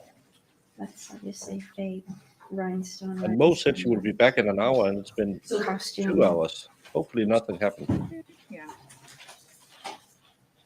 I don't see that locket though. Okay, so you do see the watch, the bangles, and then maybe a pair or two of Some real gold earrings. real gold earrings on there. Yeah, but a lot of this is junk, like costume jewelry. Yeah, not everybody. Right. Not everybody has millions of pieces of expensive jewelry. And your mom, how would you describe how she kept her house? I mean, was she really organized and everything put away or less put away? Very clean and tidy. Okay. How about her shoes? Did she take off her shoes and leave them everywhere, or was she neat and tidy even with her shoes and clothes? Well, she didn't like shoes in the house, but we would put our shoes off to the side, away from the doorway, but off to the side when you walk in. In May of '08, did your mom have any mobility issues? Like, was she prone to falling? Did she have trouble with her hips or trip or anything like that? Not that I know of, no. How about with her vision? Did she have any issues with her vision at that time? Not that I know of. Okay. And then, if your mom was going into the house, like through the garage, you know what I mean, like through that door, Yes. what would happen with shoes at that point? I think she'd take them off, leave them in the garage. Okay. And then if she was going through the front door, what would be her habit? There's a space off to the right, kind of around the corner to put the shoes. Okay. How about when she was going in the house through the garage? I assume you've come home from errands and going out to dinner and stuff like that with your mom on those occasions. When she would first go in the house through the garage, what would she do? Would she just walk right in, or If it's dark, she'd turn the light on. is there a light switch right there? There's a light switch right there. Where is it? Yeah, but I'm on Sure, stream. there's one You can right see on me the here, John. right side of the wall, and then the laundry, I tried to the be washer and here. dryer were directly on the left side, and right there also was a light switch. And you would come home with her occasionally at night and see her flip on the light? Yes. Lastly, I'm showing you what's marked as states 288. Is that a photo of you and your mom? Mhm.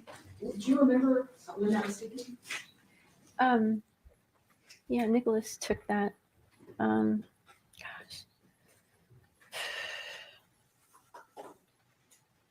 Like a year Any before, or months emails? before? Okay. Oh, this was a long time ago.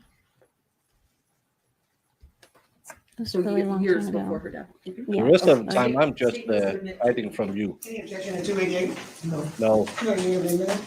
I'm just too much on the internet. But I'm glad that when the end, Adams got a job after high school. I'll pass it to you. And Councilor Birch. Please let it be a break. Guess so. Well, she passed the witness, and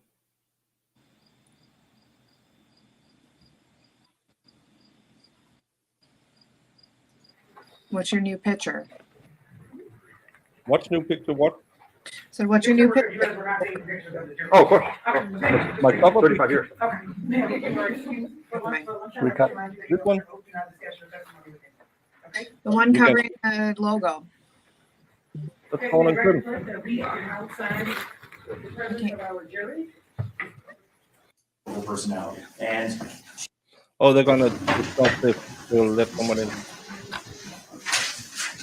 there's a couple instances of back and forth conversations where the focus for us is the advice that that people gave her. So I want to first. The advice that people gave to Sharon. Yes, based off of kind of conversations that are happening. So I'm just going to touch on each conversation and just lay it out. Okay, perfect. Okay. So Deidre Marley's a friend of hers. She indicates that around March of 2006, she is her mood. She's observing that her mood is changing. She's no longer. She's normally She's observing happy. Sharon's mood is changing? Yes. Okay. But she's no longer happy and giddy, and that's normally her typical personality. And she says, I didn't see that gleam in her eye. And to her, she was left the impression that Sharon was depressed. And she was asking her what was wrong, and she was indicating, she said that Tom said that if I didn't marry him, that he was going to leave her. This is in 2006? Yes, so this is before the Mexican ceremony. Okay. She had said that he was sleeping on the sofa and no longer would sleep with him. When she heard all of this. And who's no longer sleeping with him? Sharon is no longer sleeping with Tom. Okay. Tom is sleeping on a couch, Okay. she's sleeping in the bed, and he doesn't want to. You'll hear Deidre gives her advice, Sharon, you should really let him go. Right? She doesn't think it's a good sign. She makes a suggestion to Sharon, go to Mexico and go have some sort of like mock ceremony, maybe that will kind of shut him up. And ultimately what happens is they go to Mexico and they have. So it was a friend who said she should go So to that's Mexico one to make him happy. Okay, well, we So gotta it do wasn't this. him who Okay, brought Okay, so in regards to that conversation, what's your position? Yeah. 2.5 years before the Mexico marriage, we're gonna hear what Deidre Marley says that Sharon said, and the court said the Supreme Court said in Hamish regarding state of mind, it has to be relevant to the crime charge. In Hamish, they would try to argue. Yeah, I can't see how that can come in 2 years before the crime. They brought out that Binion told his lawyer, if I end up dead in the next few days, it's sad emergency. That caused reversal, that's a problem. So what, I don't understand what the state is saying. 2.5 years beforehand, Sharon, what does that have to do with this conversation? That has to do with maybe they went. Yeah, especially after they already got struck 2.5 years before. by Supreme Court that they can't bring all these prior acts. They want to bring in a 2.5-year-old We have had statement. courts and precedents that talk about domestic relationships. The state of mind of people in a marriage is relevant. I mean, one of the cases that. 2.5 years before. What does her state of mind at that time have to do with any of that? The fact that one member of this relationship wants a divorce, potentially taking all their money, is potentially what prompts another person to kill. I mean, the reality is why this is relevant is this relationship is not smooth at a lot of different junctures. And why this is significant is this is a situation. I'm sorry, this is stupid if they're trying to bring that in. To marry him. And she is upset over this, and ultimately that's what she does. We believe one of the motives in all this is he wanted to marry this woman, take out the life insurance, and ultimately get rid of her at the end when she's outlived her use. And that is our theory of the case. So the fact that before they go off to Mexico, she is explaining, I'm really upset because we're not intimate anymore. He's threatening to leave me. And then a friend says, well, maybe do the Mexico thing. And that's in fact what they do and the relationship goes on. It is relevant. It's relevant to figure out why they're even getting married in the first place. It is relevant to understand how much Mr. Randolph is really in it and how much he really wants to be with Sharon at the beginning and what's important to him. And so, his statements are relevant to her admissible admissions, but the fact is, this goes to her existing state of mind, her existing emotional state. And so I believe this conversation is incredibly relevant because you even have a friend recommending to her. I'm sorry. I don't get it. What does this have to her existing state of mind 2.5 years before? And it's the friend who said, go to Mexico and have a mock ceremony. So she will shut him up. And it's like, okay, but she chose to do it. Yeah, and it was her friend who brought because he said, well, I want to get married. Well, I don't know about you ladies, but I have experienced that a man sleeping on the couch is normally not because he's withholding smecks. It's probably the other way around. And this is, you're going to bring in a friend who said to her 2.5 years before to assess the state of mind at the time of the murder of the of Mr. Randolph, not the victim. This is all the kinds of crazy. Yeah, it would be better to do it in Mexico. Just give her something down there. It's. I'm sorry. This is stupid. Sharon, just be done with this guy. And yet she chooses not to do it. So that I think this is not a remote situation. It is critical to understand how this relationship forms and how this marriage ultimately comes to be, and what both people are feeling at that time. Yeah. Well, I mean, here's the situation. I think what Deidre said is absolutely. I mean, she can absolutely testify. I told Sharon she needed to leave him. She can testify to Sharon's demeanor when she saw her. But a statement that Sharon made 2.5 years prior to when Sharon was murdered is not going to be considered relevant to her current state of mind in 2008. But Deidre can talk about anything she said. She can absolutely talk about anything that she observed. But Sharon's statements are not relevant to state of mind when they occurred 2.5 years before the murder. Okay. Could I also be heard on that? Just yes. Deidre Marley, they didn't even take a recorded statement from her. They didn't put her on in front of the grand jury. They didn't call her last night. I'll tell you why they want Deidre. Deidre knew a man named Joseph Matvey, our expert. Deidre said that she had some information. She told Mr. Matvey because she knew Mr. Matvey's wife. Mr. Matvey put her in touch with Detective O'Kelly, and I think the state wants to muddy up the water with our experts, bringing our expert in. There's no relevance to that, so we want to make sure that the state stays away from Mr. Matvey. Anything Mr. Matvey would have said would be clearly hearsay. And so also it seems very odd to me that this case has been going on for this many years. And once we notice Mr. Matvey, all of a sudden Deidre Marley becomes an important witness. She really doesn't have much to say at all. If she did, we'd have heard about it in the last trial. We'd have heard about her in the grand jury. They most certainly would have taken a recorded statement from her. So we'd ask that no mention of Mr. Matvey come in. There is no relevance to that at all, just that he put them in touch. I'd like to respond to that.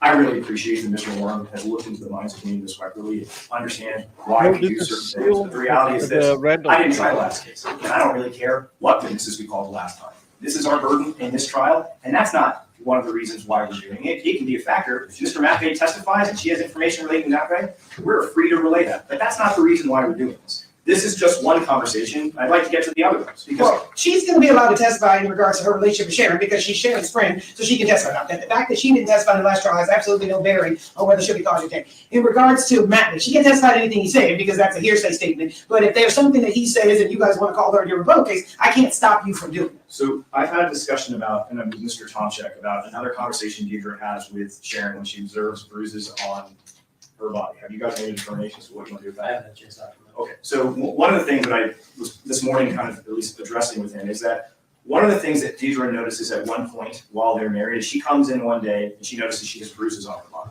Okay, you guys stop saying she and tell me who I'm she sorry. is because we're talking about Deidre and I Sharon. apologize. Deidre notices Sharon has bruises on her body. Okay. She asks Sharon, how did you get those? And she says, Tommy and I were out on his boat and he was speeding and he turned and I fell in the boat. Okay. Okay. Her response, meaning Deidre's response to hearing that story was, Sharon, I believe he's trying to kill you. And she says, whatever you do, don't accept any food or beverages and turn your back on him. And she says, Sharon's response to that is, do you really think so? And she says in response, I really do. That is relevant, again, because of another warning that this same friend is. She tells her friend she fell in the boat, and the friend automatically goes to, yeah, he's trying to kill you. Don't ever receive food and drinks from this guy. What the ever living F is going on with this? This is just crazy. They got the first statement thrown out. This judge is great. She's not gonna go through another appeal. No. So she's gonna keep. I think this is gonna get thrown out again. I hope so. Yeah, exactly, Twisted. She fell on a boat. She tells her friend, I fell on a boat. Yes, he's trying to kill you.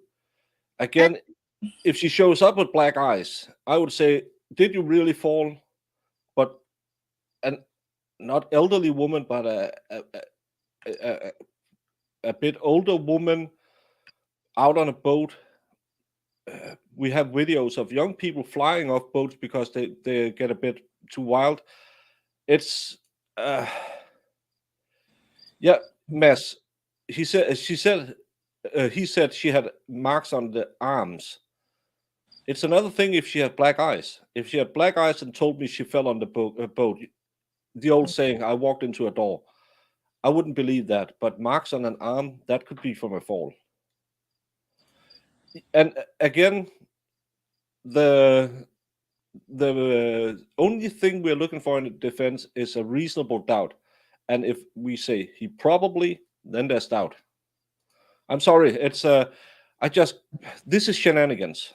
Making to her. What I don't want to do is if you omit that middle portion, it could create the impression that there's a DV situation. And I'm not trying to suggest that. In my opinion, to eliminate the risk of an insinuation there was domestic violence, you have to bring in that context of MLS, you should see this. They are trying to bring in a witness. First of all, they wanted to talk of her present state of mind at the time of the murder with something her friend said to her 2.5 years ago.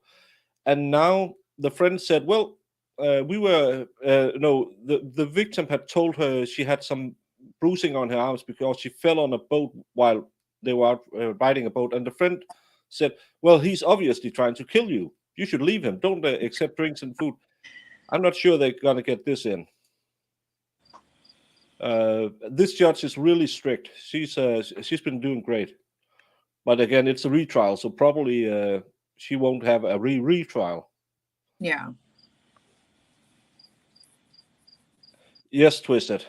Everyone who knows you probably tried to kill you. Don't accept food or drinks from anyone ever again. Especially Baker. Especially me. Yeah, pitchfork and torches. That would probably have done something to this guy.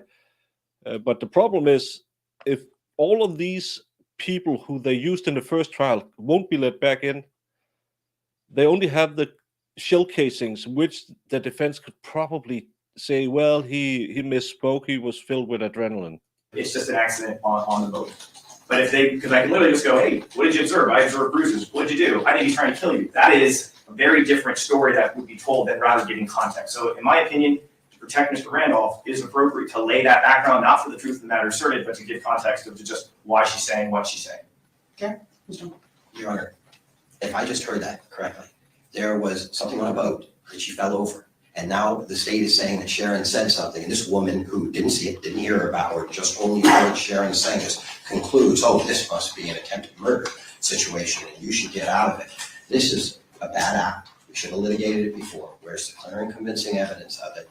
There's absolutely nothing to this. And what I would tell the court is some of these witnesses that are going to come up, they gossip, and when I say, I mean, they really just spend pages and pages saying, I heard from this person, and then after, I heard from this person, and I talked to the hairdresser, told me this. And that's what we're getting into. This is not, what does this have to do with what happened in that house that night? Some kind of boating incident where now the state is saying that the evidence that something was awry is coming from a witness who saw some bruises. Even Sharon didn't say anything was wrong with it. Sharon just said, oh, you think so? And now they're bringing this out. They're really muddying up the waters. And so I would ask that that be kept out. It's hearsay, and it's a bad act, and it is highly prejudicial, and the probative value is extraordinarily limited.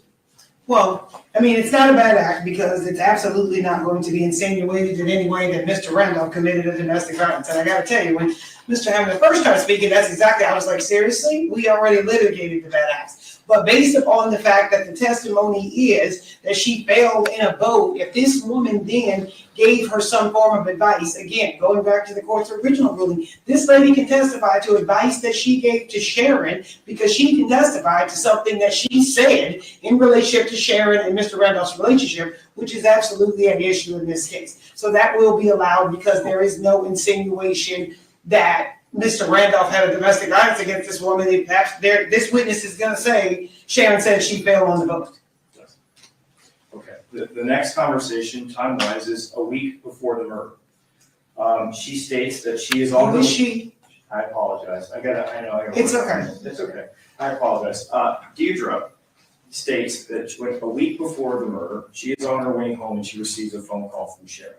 She says that she can hear in her voice that she sounds depressed. She says that Sharon told her, Deirdre, I'm not doing well. What's wrong? What?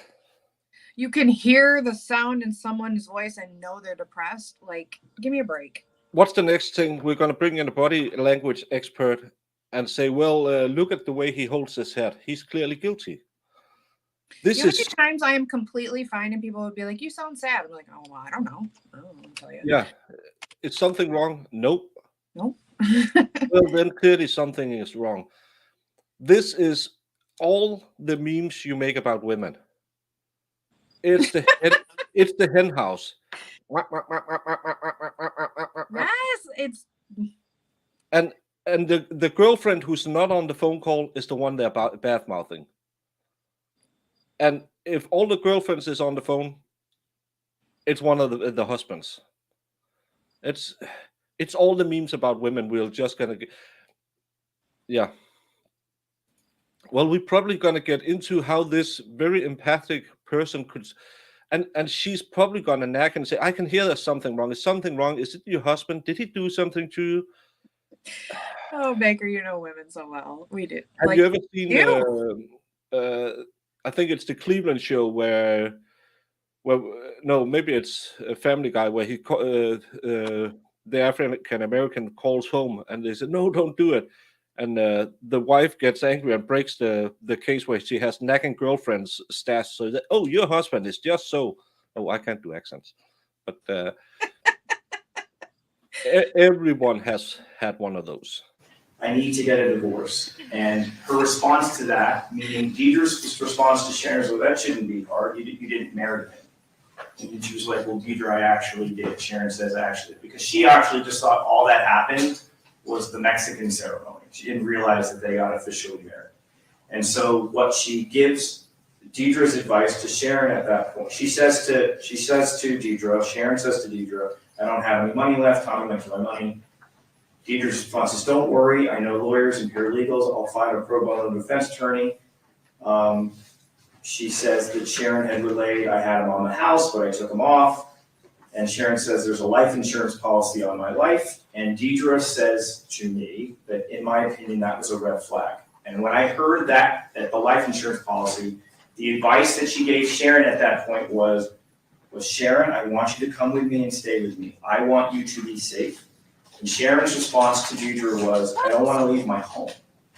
And Deidre says, I can't force you, but I want you to be safe. But please be aware, don't take any food or drink or beverages from me. Oh my God. So that This is all so speculation, like on her part. She's just Yeah, I can feel that he's just in the kitchen right now putting rat poison in your soup.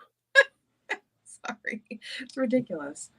I bet when Deirdre, because some of it is allowed in, but the judge is going to keep her in a real tight lease. But Salbert like tight leases. This is, she will be the Karen of the year. I bet Right? she will have a Karen shirt on. I mean, does any woman have that friend? Because I have a friend that is the worst. Oh my God. Anytime I was like, oh my God, he said this thing to me, they'd be like, oh, well. And I'd be like, oh, Jesus. Never mind. I'm not talking to you. and 2 minutes later, your other girlfriend calls and said, well, I just heard that he did that to you. Oh my God, I'm so sad. And you say, what? I'm still on the phone with the first girlfriend. And Like, she I was has already texted the rest of you. Yeah, I have a friend that's like worst case scenario. Anytime you talk to her, she drives me nuts, but she's a good person sometimes. But yeah, like that's exactly what I'm getting is that vibe. John, they're trying to bring in Deirdre, her long-time friend, who's going to talk all about how she knew all about the murder before it happened. Even 2.5 years before, she knew she should never accept food and drinks from this guy. And the judge is allowing her to come in as a witness to talk about what she said to her. But there will probably be a lot of objections in this because this is the girlfriend who knows everyone. She knows who is pregnant, who's not pregnant, who has an affair, who hasn't had an affair, even though she hasn't talked to the people in 10 years. Yeah. She probably was a witness in the first case. Oh. Yeah, Vinosaur. I'm Vinosaur's believing to great. think Deirdre. That's because that's why she put in all these breadcrumbs out there. Don't accept any drink. Come stay with in my house. Bring a Dr. Pepper. That was gold, Winosaur. I love it. Yeah. was a conversation 1 week before the murder. I think that elicits Sharon's existing state of mind on this, all of that time-wise is incredibly relevant. But and again, when they go to out me, an important to thing dinner, is, once again, there is they leave advice hand in hand from and go home Deirdre to have smack. to her friend, come live with me, don't be with him anymore, 1 week before this, because she is really worried, and then 1 week later, Sharon's dead. But This is Tavish Murphy. This is exactly letting the lawyer get up and talk about what Binion said. 1 week beforehand, Sharon says that there may be some difficulties according to Ms. Marley, and now we're going to let out this whole conversation. And I think this is completely, or this has been addressed by the Nevada Supreme Court. What is, again, the relevance to the issue of this case, given what she's saying? And the state could argue, well, it goes to the state of mind. Well, it goes to Binion's state of mind that he thought that maybe Sandy Murphy was going to kill her. And that's why he's telling the attorney, he says, if something happens to me, make sure that you know that it's Sandy Murphy who's done it. That's the exact same thing. They're just changing the names and changing a little bit of facts, but it's right on point. All right, I'm gonna have my law clerk, my extend pull up the Tavish case for me, because that was not one of the cases that I read this morning. I'm sorry. No, she's getting it for me. So my recollection of Tavish is the statement is, if something happened to me, I guess like the Sandy Murphy, but it was brought in to show that the victim wasn't suicidal, right? That was sort of the way that court allowed the evidence in. And instead, the Nevada Supreme Court reversed the case because they said the state improperly argued that he was saying, he was sort of prophetic about like what might happen to him. We're not seeking to suggest anything other than this marriage isn't going well. Both sides are not, everybody's mentioning divorce. Things are rocky. They're rocky right up at the time of the murder. And I do not understand how that would not be relevant in a case like this, where we have alleged a conspiracy between the husband and the person who ultimately kills Sharon Randolph. I mean, we're talking about what the state of the marriage was. All the friends give this advice out. This is what their perception is. But Sharon Randolph's state of mind, that she's not happy in the marriage, that the marriage isn't smooth sailing at that moment, is relevant in terms of establishing a motive for the conspiracy. Okay, I'm gonna read the Tavish case. Anything else, and I'm gonna get back to you guys after lunch on that one. And Tavish relies upon Schultz, which Ms. Weckerly did send to the court. And it does say that it has to be relevant to the crime, the state of mind to the crime. And it just isn't at all. And you notice they're saying, wow, it was only a week before, but about 20 minutes ago, Mr. Hamner was telling us why 2.5 years before was just as relevant. So what they're doing is they're just muddying up the waters. It's almost like a divorce proceedings. They are fighting here, they're fighting there. And all these different sort of gossipy conversations that these people come up with after the fact is irrelevant to the case charged. And under both Schultz and Tavish, it is inadmissible. Okay. I agree. Again, Your Honor, this is not muddering up the Oh, no, waters. I've heard arguments. I thought you had another conversation. Because you two will argue about this till lunch is over. That's probably true. Yes, so we've heard argument. I'm gonna read Tavish and back to you. I thought you had another conversation. I think it would be similar. I don't think anything is as significant as kind of the ones that are through Deirdre. I mean, there's a friend named Victoria, but I think even if that's the court's ruling, if there's advice being given, I think that'll be fine. If there's something that they said to her, they can testify about what they said. Okay. Thank you All very right. much. So I'll read Tavish. I'll read back to you guys on that after lunch. Thank you. What time do you want us back? Your Honor, I want to alert the court that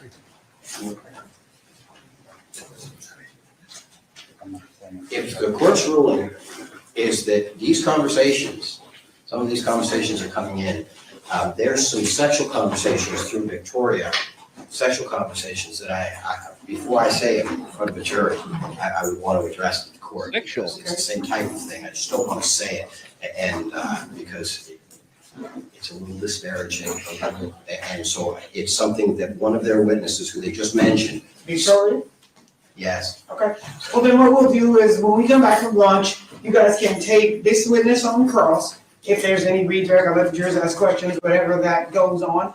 Is Deidre the next witness? No. Victoria's gonna be called before her? No, Mr. Byer. Michael Byer, Colin's Okay, husband. before Victoria hits the stand, then we can address it. Yeah. Make sure you remind me, we'll take a break and we'll address that outside. Yes, thank you, Okay? Your Honor. Smexiness will come into this trial if they allow these ones in. Yeah. Well, it got better, I would say. It got better. The first couple of hours was kind of a waste of time, as it often is, because opening statements go far too long, are far too complicated. It doesn't keep the fact in mind that these are laymen who is sitting there bored out of their mind, forced to be in a jury box, even though they would rather be out swimming or something else. And spending more than 2 hours on opening statements from both sides, 1 hour each, is way too long. They had made some nice PowerPoints. They could have got 70% of those PowerPoints and got to the meat of the case. But everyone, it's been interesting to get started. This trial will probably run for some time. I heard 3 weeks. I'm not sure if it's going to take that long. It's going to be interesting how much of these bad prior bad acts they will be allowing in. The judge is really not keen of letting anything in that can lead to another mistrial, not mistrial, but retrial. And I would say the state trying to impugn the current state of mind through a 2.5-year-old statement. That's what we are all hating about the state. It's the shenanigans. So I don't know these cases. I have heard about the one where the voice from the grave. So yeah, it was It won't be this guy. This will be the girlfriends talking about all the smacks. And if there's something I can't get enough of, it's 50-something-year-old ladies talking about smexing. I can handle yeah, I would too, because this judge, I don't think she takes any kind of crap. But everyone, I like her.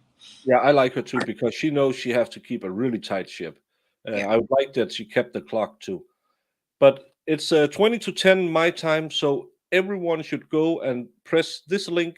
I can't redirect you because I'm not monetized, but it will take you to Selbert. Selbert will do the afternoon. I don't know if Jamie will be joining him to keep him in track, so he does. Everyone knows. All the other peoples go off track. I run a tight ship on my channel. We don't stray from the truth or the case here. But everyone should go and watch Selbert. And thank you all so much for showing up, watching this first day in the Thomas Randolph trial. I will be getting to... don't read my phone messages. Okay. To me or to Jamie? Probably Jamie. You don't want me on. You just want Jamie and her luscious lashes. Tomorrow, if I can get my angels out of bed, and Mo is finished at the doctor's. Tomorrow. I'll be doing my kind of usual stab your day. We don't know what the topic is. We'll find out. It could be anything. It's just an hour and a half, 2 hours where we are talking about nothing. But it's fun. It's a great start to the Saturday. And you can join in. The most important thing is that we have to make all the small ants dance on the Twisted Brain, because he really don't like it when we talk tangents. So we're going to do that a lot, just to mess with Twisted. He likes it.